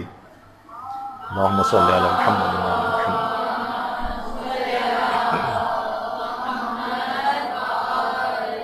تو بہرحال مکمل اخلاص کے ساتھ یہ ہونا چاہیے. اور اس کے بعد اگلی شرط یہ ہے کہ تبرک کے اندر وجاہت ہونی چاہیے. یہ کیا چیز ہے؟ یعنی اس کے اندر کوالٹی ہو، کمن اور کیفن دونوں، یعنی کوانٹٹی کے اعتبار سے بھی کوالٹی کے بھی اعتبار سے. ایک تو کوانٹٹی کے بھی اعتبار سے یا کوالٹی. جیسے میں نے ایک دفعہ سنایا تھا کبھی کسی کلاس میں واقعہ کہ انڈیا کے کسی علاقے کے اندر یعنی باقاعدہ اگر 15 منٹ کی مجلس ہے تو وہ نمک پارے کی ہوتی، اور اگر 25 منٹ کی ہے مثلا تو اس میں بند وغیرہ تقسیم ہوتے ہیں، اور اگر آدھے گھنٹے کی ہے تو اس کے اندر جو ہے باقر خوانی یا کوئی اور اس طرح کی چیز تقسیم ہوتی، اور اس کے بعد اگر 1 گھنٹے کی ہے، پونے گھنٹے کی ہے تو اس کے اندر بریانی تقسیم ہوتی. تو ایک دفعہ 15 منٹ کی مجلس تھی تو مولانا پڑھتے پڑھتے 15 منٹ سے 25 منٹ پہ نکل آئے تو حاضرین میں سے کسی نے کہا نمک پارے کی ہے مولانا صاحب. تو لوگ جو ہیں اس قسم کی چیزیں جو ہیں وہ انہوں نے منسوخ کر دی ہیں. اس سے کیا ہے یعنی کمن اور کیفن کیفیت کے اعتبار سے بھی اس کے اندر ایک وجاہت ہونی چاہیے اور کوانٹٹی کے اعتبار سے بھی اس کے اندر وجاہت ہونی چاہیے، کیونکہ امام حسین وجی ہیں. علماء فرماتے ہیں کہ دیکھیے امام وجی ہیں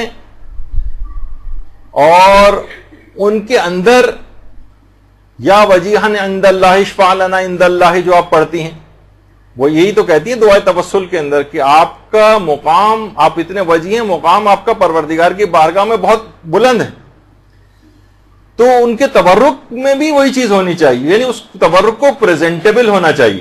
اب دیکھیے آپ کے سامنے عام سبیلیں بھی ہوتی ہیں اور ایک یہ سبیل آپ کے سامنے کتنے عالیشان طریقے سے سبیل کو سجایا گیا ہے، کس طرح سے پھول اس کے اندر جو ہے وہ رکھے گئے ہیں، یعنی پورے ایک عزت احترام کے ایک امام حسین کے نام پر کوئی چیز ہو رہی ہے. تو ہمارے یہاں عام طور پر دیکھیے بڑا عجیب و غریب مجھے بہت سی چیزیں کہنی پڑتی ہیں کہ مجالس میں عام طور پر بہت سی جگہوں پہ خیر اب بہتری آئی ہے، لیکن صرف امام حسینی کی بات نہیں، مسجدوں کے اندر آپ جائیں کولر لگے ہیں، ان کے ساتھ اسٹیل کا ایک گندا سا گلاس زنجیر کے ساتھ بندھا ہوا، اس میں زنگ لگا ہوا، اسی کے اندر آپ جو ہے پانی پئیں. عام طور پر جو چائے کے کپس وغیرہ ہوتے ہیں دیکھا ہے میں نے مختلف جگہوں پہ چائے تقسیم ہوتی ہے، کپوں کے سب کنارے ٹوٹے ہوئے ہیں. اسٹیل کی جو پلیٹیں عام طور پر ہوتی ہیں ان کو دھویا بھی صحیح سے نہیں جاتا ہے، چکنی پلیٹیں چکنے چمچے وغیرہ دیے جا رہے ہوتے ہیں. امام حسین وجی ہیں، ان کے لیے تمام تبرکات کا جو انتظام ہونا چاہیے وجی انداز میں ہونا چاہیے. کوشش آپ یہ کریں، کھانے دیکھیے پک رہے ہیں، یہ آپ کے سامنے جو تصویر ہے، آپ تو بس آرڈر کر کے آ گئے، وہ کتنے گندے طریقوں سے کھانے وہ لوگ پکا رہے ہوتے ہیں. پائپ کے ذریعے اس کے اندر پانی ڈال رہا ہے کوئی بھی گندا سا غلط طریقے سے، اس کے بعد پک کے آ جاتا ہے، آپ بھی سوچتے ہیں بس کون اس میں زیادہ تحقیق کرے.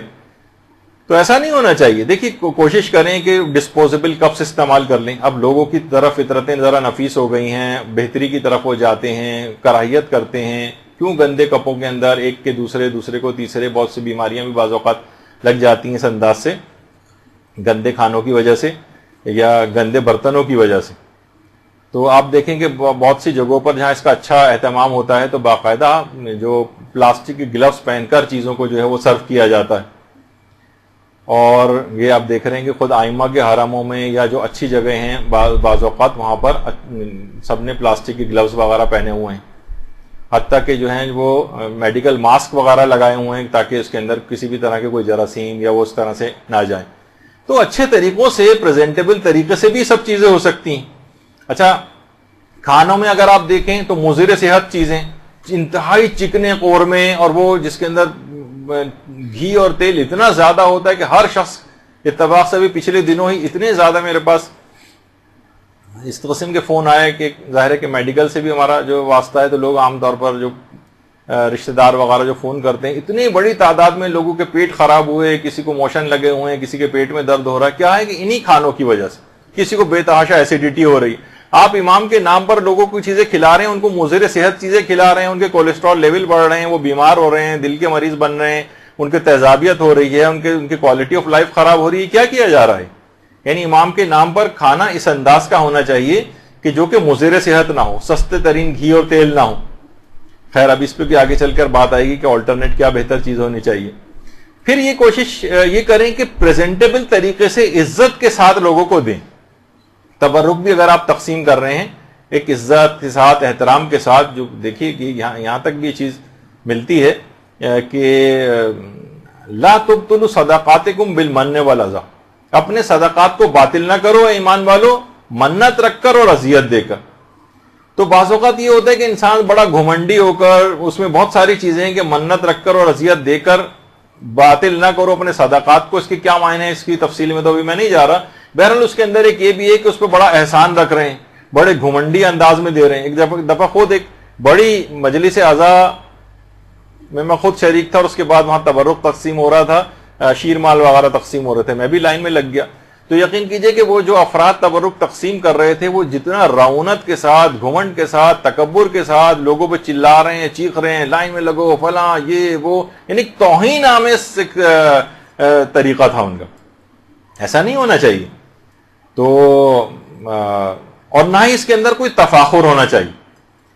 مثلا بعض اوقات ہوتا ہے کہ اکثر لوگ جب وہ مجلس کے اعضاء گھر میں ہوتی ہے تو کچھ غریب لوگ آنے لگتے ہیں مانگنے کے لیے، تو آپ کوئی بات نہیں، ان کو ڈانٹ کر نہ بھگائیں، کچھ زیادہ بنوا لیں، 40-50 تبرک زیادہ بنوا لیں، جو لوگ آئیں ان کو بھی دے دلا کے رخصت کر دیں. عام طور پہ دیکھا جاتا ہے کہ یہ آ جاتے ہیں، یہ پروفیشنل ہیں، یہ ہر گھر میں جا کے مانگنے والے ہیں، تو کوئی بات نہیں، آپ کے پاس بھی اگر آ گئے تو دے کے وہ کیا کرے گا، کھائے گا ہی تو نہ جا کر، اس کو پھینکے گا تو نہیں کسی جگہ جا کر، اپنے گھر والوں کے لیے زیادہ تر لے کر جائے گا. غریب لوگ بہرحال ہوتے ہیں، وہ زیادہ بنوا لیں، لیکن ان کو اس طرح سے ڈانٹ پٹکار کر بھگانا نہیں چاہیے. تو بہرحال تفاخر کوئی نہیں ہونا چاہیے، دھتکارنا نہیں چاہیے، اس بات کی کوئی تعریف کے خواہاں نہیں ہونا چاہیے آپ کو کہ وہاں لوگ تعریف کریں کتنا زبردست بنایا تھا تبرک. ہاں اچھی کوالٹی کا رکھیں، لیکن لوگوں کی تعریف کے خواہاں نہ ہوں. اسی طریقے سے کوشش کریں کہ کچھ دیگر اقسام بھی مانوی تبرک کی بھی اگر ساتھ کر دیں. کھانے پینے کی تو چیزیں ہوتی ہی ہیں، مثلا کوئی کتاب ساتھ میں دے دی جائے. مثلا یہ اس کا بھی ٹرینڈ ایک زمانے میں ہوا تھا جو پھر دوبارہ ختم ہو گیا تقریباً. یا مثلا کوئی بھی کتابچہ پمفلٹ وغیرہ، یہ دیکھیں آپ کے سامنے مثلا عید غدیر کا کوئی پروگرام ہو رہا ہے، اس میں باقاعدہ ایک کتابچہ پورا غدیر سے متعلق تبرک کے ساتھ تقسیم ہو رہا ہے، ساتھ میں رکھ کے دیا جا رہا ہے. تو اس طرح کی کوئی بھی چیز، چاہے وہ کچھ خاص عملیات ہوں، لوگوں کی رزق بڑھانے کے طریقے، کچھ مسائل دینیاں، کچھ احادیث کے کوئی کتابچہ، کوئی پمفلٹ. بہت سی جگہوں پہ ایک زمانے میں جس کی تھوڑی حیثیت ہوتی ہے، کچھ خواتین کے لیے مقنے وغیرہ بھی تقسیم ہوتے ہیں، یا نماز کی چادر وغیرہ تقسیم ہونے لگتی ہے. تو تبرک کی کچھ اچھی اقسام جو اور کھانے سے ہٹ کر بھی، اس میں بھی دماغ میں رکھنا چاہیے کہ اس پر بھی پیسہ خرچ کیا جائے. یہی وجہ کہ دیکھیے باقاعدہ جو ملتا ہے واقعات میں بھی کہ مہدی بحرالعلوم کے ایک شاگرد تھے شیخ حسین تبریزی. انہوں نے وادی السلام جو نجف اشرف کا قبرستان ہے، باقاعدہ وہاں چشم برزخی سے دیکھا کہ وادی السلام میں مدفون مومنین اور ملائکہ ایک نیک مومن کی روح کے استقبال کی تیاریاں کر رہے ہیں، اور اس کے لیے انواع اقسام کے جنتی کھانوں کا بھی اہتمام کیا گیا ہے۔ روضۃ الشہداء کتاب کے اندر باقاعدہ یہ واقعہ ہے۔ شیخ حسین تبریزی فرماتے ہیں کہ پوچھنے پر یہ معلوم ہو کہ اس شخص کو یہ مقام 3 خصوصیات کی بنا پر حاصل ہوا۔ نمبر 1، وہ اہل بیت رسول سے بے پناہ محبت کرتا تھا۔ نمبر 2، ہمیشہ رزق حلال کھاتا تھا۔ اور نمبر 3، سال بھر کے اخراجات کے بعد جو کچھ بچ جاتا تھا وہ سب عزاداری امام حسین کی راہ میں خرچ کر دیتا تھا۔ اللہم صلی علی محمد و علی محمد۔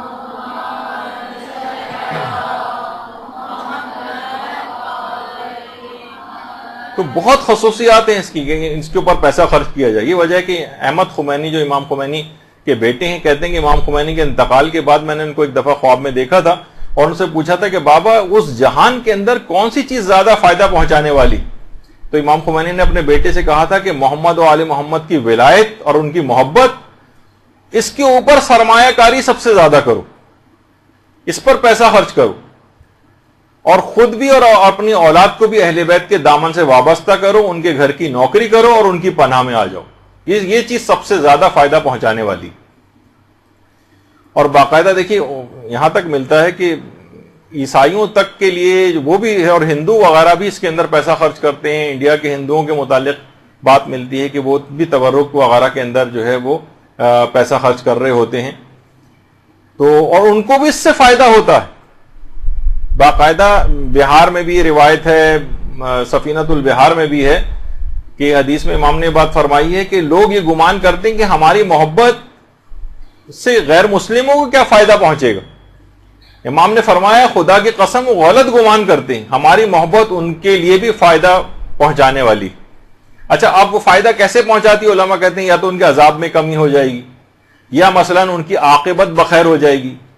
ہو سکتا ہے کہ مرنے سے پہلے ان کو دولت ایمان کی توفیق مل جائے اور وہ اسلام قبول کر لیں، یا ان کی عمر طولانی ہو جائے گی، یا ان کے رزق میں وسعت ہو جائے گی، کوئی نہ کوئی فائدہ ضرور ملے گا۔ تو جب ایک کافر کو ان تمام چیزوں کا فائدہ ہے تو ایک مومن جو ان کا ماننے والا ہے، ان کا محب ہے، ان کے مطابق عمل کرتا ہے، ان کے فرامین پر عمل کرتا ہے، وہ جب یہ کام کرے گا تو کتنے فائدے اس کو حاصل ہوں گے آپ خود سوچ سکتی۔ دیکھیے ایک چیز اور بھی ہے، کافروں کو بھی اس سے فائدہ ہو جاتا ہے۔ ایک روایت ہے نا جس پہ اکثر علماء کے تحفظات بھی ہیں، کچھ نے اعتراضات بھی کیے ہیں۔ مثلا ایک روایت ہے کہ امام حسین علیہ السلام نے شہادت کے وقت سے پہلے شمر سے پانی کی درخواست کی تھی، یعنی پانی مانگا تھا، جس طریقے سے حضرت علی اصغر کو لے کر گئے تھے اور وہاں پر انہوں نے پانی مانگا تھا۔ کچھ کہتے ہیں کہ نہیں، امام کی توہین، امام کیسے ان سے پانی مانگ سکتے ہیں؟ اس کے الگ علماء نے جواب دی کہ اس وقت ہاں البتہ وہ بات غلط ہے کہ امام نے کہا کہ تم مجھے پانی پلا دو تو میں بیعت کر لیتا ہوں، یہ والی بات نہیں، یعنی امام نے صرف اس سے پانی کا تقاضا کیا۔ امام خمینی کے جو استاد تھے آیت اللہ شاہ آبادی، وہ فرماتے تھے امام کا یہ کام شفاعت کے غرض سے تھا، علی اصغر یا تو خود پانی مانگنا یا علی اصغر کے لیے پانی مانگنا، ورنہ امام نے اتنی جب پیاس برداشت کر لی تھی، اب تو معلوم تھا کہ اب تو شہادت ہونے والی ہے، اب تو ان کے نانا حوض کوثر سے انہیں سیراب کر ہی دیں گے، پھر پانی کیوں مانگا؟ کہا یہ امام کی جو وسیع مغفرت تھی، کیونکہ امام خدا کی رحمانیت، رحیمیت اور غفاریت کی جو تجلی ہے وہ امام کے اندر ظاہر ہو رہی تھی۔ یعنی اگر وہ شخص شمر اس وقت پانی دے دیتا تو امام کی اسے شفاعت مل جاتی اور امام کے قتل سے باز آ جاتا، علی اصغر کے قتل سے وہ لوگ باز آ جاتے اگر وہ اس کو پانی پلا دیتے۔ یعنی دسترخوان شفاعت بچھا ہوا تھا۔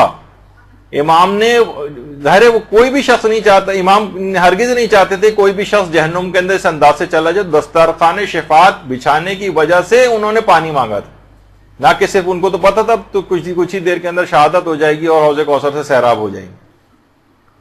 لیکن اس نے کیا کہا، اس ملعون نے کیا کہا؟ کہا کہ میں یزید کے 1 درہم کے بدلے بھی تمہاری نانا کی شفاعت کو قبول نہیں کروں گا۔ شمر نے، یہاں تک کہ وہ قیامت تک کے لیے اس کا نام وَلَعْنَةُ اللَّهِ شمرن، اور شمر پر اللہ کی لعنت زیارت عاشورہ کے اندر اس کا مصداق ہو گیا۔ بلکہ وہ شخص پہ بھی کے لیے بھی دعائیں کی جاتی ہیں کہ رحم اللہ من لعن شمرن، جو اس شخص پہ بھی اللہ رحم کرے جو شمر کے اوپر لعنت کرتا ہے۔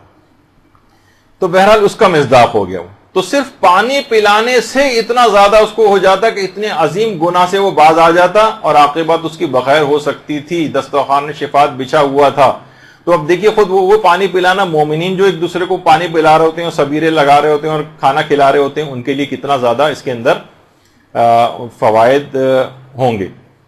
اب دیکھیے مومنین تو اپنی طور پر علماء سے بہت پوچھا گیا کتنے دسترخوان امام حسن ہے، دسترخوان حضرت علی اصغر ہے، اور دسترخوان جو سفرہ ام البنین ہے، اور اس کے علاوہ دسترخوان رقیہ ہے، اور عربوں کے اندر دسترخوان امام زمانہ ہے، امام حسن کا جو سفرہ ہوتا ہے وہ ہے، کتنی زیادہ آپ کو نظر آتے ہیں، اور سب کو علماء نے ریکمینڈ کیا کہ سارے ہونے چاہیے۔ لوگوں کی باتوں میں ہرگز نہ ہے کہ نہیں یہ نہیں اور وہ نہیں، اب تو ہر جگہ دسترخوان، ہر وقت کھانے، کوئی مسئلہ نہیں ہے اس کے اندر، بہت ریکمینڈ علماء نے اس میں کیا ہے۔ اور علماء خود بھی اس کے اندر بہت آگے ہوتے ہیں، خود بھی اس کی کھلائی میں، پکائی میں، خود اس کو سرو کرنے میں، آپ کتنی زیادہ ان کی اگر آپ دیکھیں علماء کی کہ خود اس کے اندر بڑھ چڑھ کر حصہ لے رہے ہوتے ہیں، ایک ایسی خدمت ہے کہ عالم ہونے کے باوجود بھی وہ کر رہے ہوتے ہیں۔ یہ آیت اللہ باقر الحکیم شہید ہیں، یہ خود لوگوں کو کھانا کھلایا کرتے تھے، اس طرح سے نکال کے دیتے تھے۔ یہ آیت اللہ تقی مدرسی ہیں، خود مرجع تقلید ہیں، مرجع ہونے کے باوجود لوگوں کو چائے پلا رہے ہیں اور لوگوں میں جو ہے کھانا کھلا رہے ہیں، لوگوں میں کھانا تقسیم کر رہے ہیں، کیونکہ اس کی بہت اہمیت ہے، دنیاوی و اخروی بے پناہ فائدے ہیں۔ لوگ کہتے ہیں کہ بھائی اس کے اندر بہت افراط بہت ہو گئی ہے، بہت زیادہ لوگ کرنے لگے ہیں۔ آیت اللہ وحید خراسانی بڑا زبردست جملہ کہتے ہیں، فرماتے ہیں عزاداری امام حسین میں تفریط ہی تفریط ہے، افراط نہیں، ہر چیز کمی کی طرف ہے۔ غم بھی جتنا بھی آپ کر رہے ہیں سب کم ہے، جتنا بھی آہو بکا کر رہے ہیں سب کم ہے، جتنا پیسہ خرچ کر رہے ہیں سب کم ہے، مکمل تفریط ہے، افراط اس کے اندر ہے ہی نہیں، کمی کی طرف ہر چیز ہے۔ تو یہ جو کہنا کہ بہت ہو گیا بہت نہیں ہے، کہ ہر چیز کم ہے، جتنا بھی خرچ کریں اس کے اندر کوئی اس کے اندر ممانعت نہیں ہے، بلکہ زیادہ فائدے، دنیاوی کتنے فائدے ہیں۔ اب میرے پاس اتنا وقت نہیں ہے کہ ان فائدوں کو بھی جلدی بس میں کر رہا ہوں کہ انسان، علماء نے کہا کہ اس کی شخصیت کی معرفت ہوتی ہے، جو کھانا کھلاتا ہے وہ ایک آئسولیشن سے نکل جاتا ہے، اس کے علاوہ معاشرے میں اس کے عزت و وقار میں اضافہ ہوتا ہے، گھر میں اس کے خیر و برکتیں آنے لگتی ہیں، گھر سے آفات و بلائیں اس کے دور ہونے لگتی ہیں، اس کو تعظیم شاعر کا ثواب ملتا ہے جو بھی کھانا کھلا رہا ہوتا ہے، اس کی روحانی اور نفسیاتی جو اس کو خوشیاں ملتی ہیں کھانا کھلا کر وہ ملتی ہے، اس کے اندر اخلاق کریمانہ پیدا ہونے لگتے ہیں، سخاوت وغیرہ اس کے اندر پیدا ہونے لگتی ہے، اور اس طرح سے اس کی اولاد کی بھی تربیت ہوتی ہے، اور باقاعدہ نسلوں میں اس کی ثقافت اسلامی منتقل ہوتی ہے۔ بچوں کے اندر کتنا زیادہ بچے اس کے اندر اہتمام کرتے نظر آتے ہیں، تو یہ بہت اہم چیز ہے۔ اس کے علاوہ مومنین کے آپس میں تعلقات بہت زیادہ مضبوط ہوتے ہیں۔ دیکھیے کتنے ہی رشتہ دار ایسے ہیں جو جن کی سالوں ملاقات نہیں ہوتی، رنجشیں ہوتی ہیں، مجلسوں میں بلاتے ہیں، کھانے پر بلاتے ہیں، ان کی رنجشیں دور ہو جاتی ہیں، معاشی حالات جو ہے انسان کے بہت جو ہے وہ اس کے اندر بہتری آتی ہے۔ اگر اس کو بھی انٹروڈیوس کیا جائے کہ عورتیں بہت سارے کام جو گھروں میں کر سکتی ہیں، عام طور پر لوگ کہتے ہیں بزنس کیسے شروع کریں، ہم دکان لیں گے، ٹیکس دینے پڑیں گے، یہ کہاں سے ہوگا، گھروں پہ عورتیں کام شروع کریں، مجالس رضا کے تبرک بنائیں، گھر سے سپلائی کریں۔ کتنے لوگ جنہوں نے کام شروع کیا ہے، اب کیا ہے کہ زیادہ تر غیر مومنین افراد کی آپ خدمات لیتے ہیں، پیسہ بھی ان کے پاس جاتا ہے، اکثر اس میں سے دشمنان اہل بیت بھی ہیں، اپنے مومنین کی معاشی حالت بہتر ہوگی۔ روایات میں بھی ہے کہ اونٹ کے کوہان میں چھری اتنے جلدی اثر نہیں کرتی جتنا رزق ان لوگوں کے لیے آتا ہے جو دوسروں کو کھانا کھلاتے ہیں، رزق میں اس کے بہت برکت ہوتی ہے۔ اور بہرحال نیکیوں میں مسابقت ہوتی ہے، فاستبقوا الخیرات قرآن کا جو حکم ہے کہ نیکیوں میں ایک دوسرے سے سبقت لو، اسی بہانے غیر شیعہ افراد بہانے سے قریب آنے لگتے ہیں، اور مال سے جہاد کا بھی ثواب ملتا ہے، اور اخروی لحاظ سے دیکھیں تو حجوں کا ثواب ملتا ہے آپ کو۔ پیغمبر اسلام نے ایک دفعہ ارشاد فرمائی یہ بات کہ حج مبرور کی جو جزا ہے وہ سوائے جنت کے کچھ نہیں۔ لوگوں نے کہا کہ یا رسول اللہ حج مبرور، نیک لوگوں کا حج کون سا ہے؟ امام نے فرمایا اطعام الطعام و افشاء السلام، لوگوں کو کھانا کھلانا اور سلام کو عام کرنا۔ اس سے جو ہے وہ حج مقبول شدہ جو حج ہوتے ہیں نیک افراد کے، ان کا ثواب ملتا ہے۔ اور روایت میں آیا کہ جو بھی شخص مومن کھانا کھلائے گا اللہ اسے طعام جنت سے سرفراز کرے گا، اس کو نار جہنم سے نجات ملے گی اس کو، اور صرف پانی پلانے سے اس قدر نامہ اعمال بھاری ہوتا ہے کہ 70,000 نیکیاں فقط اس شخص کو جو پانی پلا رہا ہے، سبیل لگا رہا ہے، اس کو حاصل ہوگی، اور اولاد اسماعیل میں سے 10 غلام آزاد کرنے کا ثواب اس کو دیا جائے گا۔ کوشش یہ کریں کہ جو بھی اس میں تبرک بنانے والا ہو وہ باوضو ہو کر تبرک بنائے، ان کو ہدایت کر دیں۔ مثلا اگر کسی مومنین سے بنوا رہے ہیں، تلاوت قرآن کر تبرک، نیاز وغیرہ دلوا کر تبرک جو ہے وہ کھلایا جائے لوگوں کو. کوشش کریں کہ مینیو جو ہے وہ کھانے کا حفظان صحت کا خیال رکھیں، اچھی چیز ہو، مضر صحت نہ ہو. مثلا سادہ قسم کا اس طرح کا کھانا ہو جو صحت خراب نہ کرے، چاہے اچھی کوالٹی کا، بہتر کوالٹی کا، اچھی چیز لوگوں کو کھلائیں. پریزنٹیبل بھی ہو، صحت کے خرابی والی چیزیں بھی نہ ہوں. عام طور پر دال چاول اس طرح کی چیز کی جس میں نہ کوئی تیزابیت کسی کو ہوگی، اچھے طریقے سے وہ پیٹ بھر کے کھانا بھی کھا لے گا اور اس کو جتنا بھی اچھے سے اچھا کر سکیں کوالٹی کے اعتبار سے. اسی طریقے سے مثلا پھلوں کو بھی رائج کرنا چاہیے. پھل ہیں حفظان صحت کے اعتبار سے جو ہے وہ تقسیم کیے جاتے ہیں. تو آپ نے دیکھا کہ روایات کے اندر بھی یہ بات آئی ہے کہ پھلوں کے جناب لوگوں کو سیب کے فوائد پتہ ہوتے تو اس کے علاوہ کسی اور چیز کا علاج اپنے بیماروں کا اس کے علاوہ کسی چیز سے نہ کرتے. تو پھلوں کو رائج کرنا چاہیے. کوئی ایسا پیکٹ بنا لیں جس میں 2-3 اچھے پھل ہوں تو یہ اچھا تبرک شمار ہو جائے گا. اسی طریقے سے مثلا جو ہے وہ اگر کسی کی حیثیت ہو تو کچھ ڈرائی فروٹس کے پیکٹ وغیرہ بہت سی جگہوں پہ تقسیم ہو سکتے ہیں. صحت کے اعتبار سے کتنا اچھا ہے کہ اگر آپ یہ تقسیم کریں، مومنین کے جسموں میں جائیں، ان کو فائدہ پہنچائیں بنسبت ان چکنے اور مضر صحت کھانوں کے.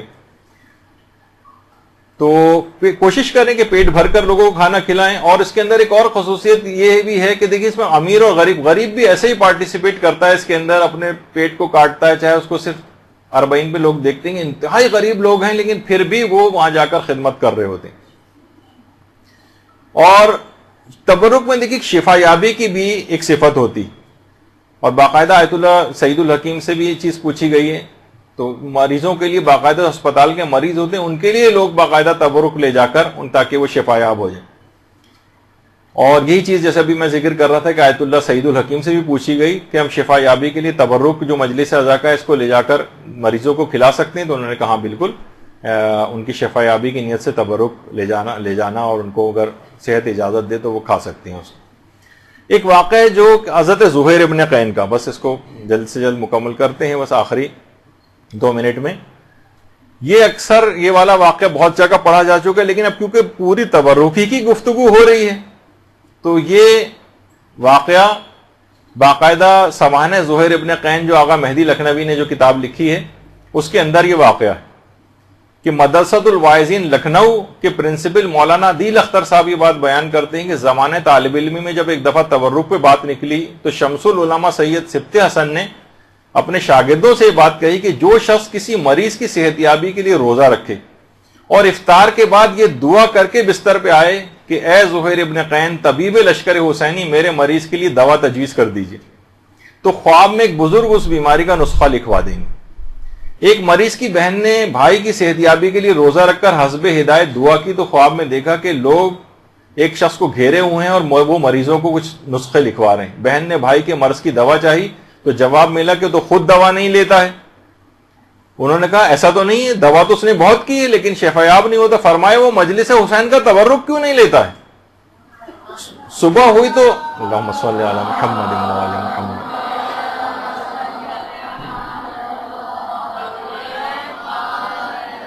صبح ہوئی تو خاتون نے واقعہ بھائی کو بیان کیا. بھائی نے تسلیم کیا کہ بے شک بعض اوقات میں رش کی وجہ سے مجلس سے نکلتے وقت تبرک نہیں لیتا تھا مگر اب ایسا نہیں ہوگا.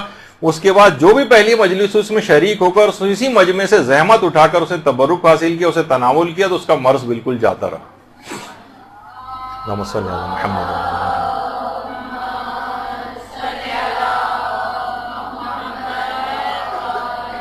اس کے بعد یہ واقعہ وہاں کے ایک رسالہ چھپتا تھا اس کے اندر بھی چھپا. اس کے بعد بہت سے اس زمانے میں طبیب ہوا کرتے تھے، انہوں نے یہی والا طریقہ اپنے جو بہت سے ایسے مریض جو شفا یاب نہیں ہو رہے تھے ان کے لیے کیا اور اس کے بعد مجلس اعضاء کا تبرک کا اہتمام ان کے لیے کیا تو وہ بھی مسلسل اس لحاظ سے صحت یاب ہوتے گئے.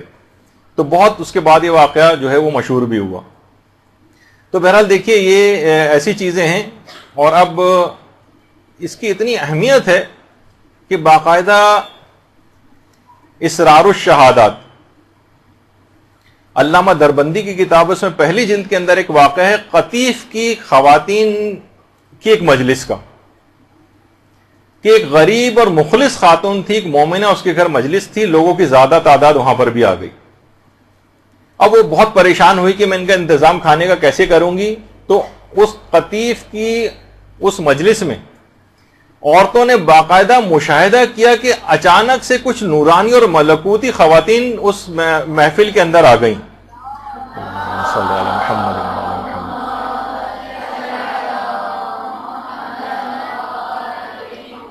ان خواتین ملکوتی نے لباس سیاہ پہنا ہوا تھا. بہت سی عورتیں مجلس عزا کے اندر جو شریک تھیں وہ ان کی نورانیت اور ملکوتیت کو برداشت نہیں کر سکیں اور غش کھا گئیں. کچھ ان خواتین نے مجلس عزا میں تبرک تقسیم کرنا شروع کیا اور خواتین کو کھانا کھلانا شروع کیا.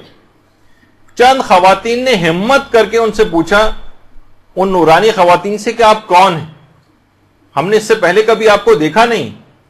تو ایک نورانی شخصیت نے، ایک خاتون نے اس میں سے کہا کہ میں کلثوم دختر امیر المومنین علیہ السلام.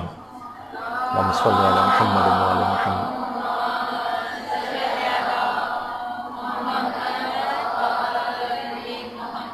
اور وہ جو تمہارے سامنے دوسری خاتون ہے وہ زینب بنت علی سلام اللہ علیہ ہیں. اور وہ جو تو اللہم صلی علی محمد وعلی محمد.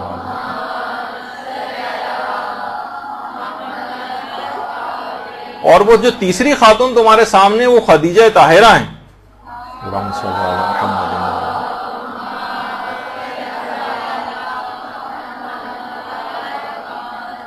اور وہ چوتھی خاتون جن کا نور زمین و آسمان سے ساطع ہو رہا ہے، اور یہ وہی ہیں جن کے نور سے چاند اور سورج اور ستارے روشن ہوتے ہیں. یہ سید الشہداء کی مظلوم والدہ فاطمہ الزہرا سلام اللہ علیہ ہیں.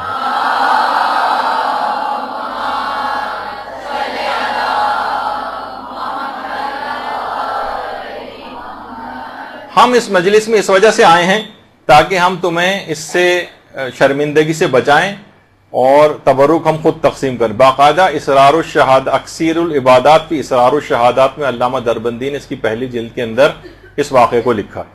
تو اس طرح سے مجالس عزا کے تبرک کی تقسیم کے لیے نورانی شخصیتوں کا آنا بھی مشاہدات کے اندر آیا ہے. قطیف کی خواتین کا یہ واقعہ بہت مشہور ہوا تھا، یہاں تک کہ اس کتاب تک کے اندر ہی آیا، اور بھی اس کے علاوہ بھی بے شمار اس کے واقعات اور مکاشفات. تو بہرحال اس کو بالکل اچھے طریقے سے اس کا اہتمام کرنا چاہیے. اتنا بابرکت ہے یہ کہ باقاعدہ کسی شاعر نے بڑا اچھا اس میں شعر کہا ہے کہ رضوان تیرا خوان جنا تجھ کو مبارک. جنت کی جو نعمتیں کا خوان ہے تجھ کو مبارک، میرے لیے مجلس کا تبرک ہی بہت. تو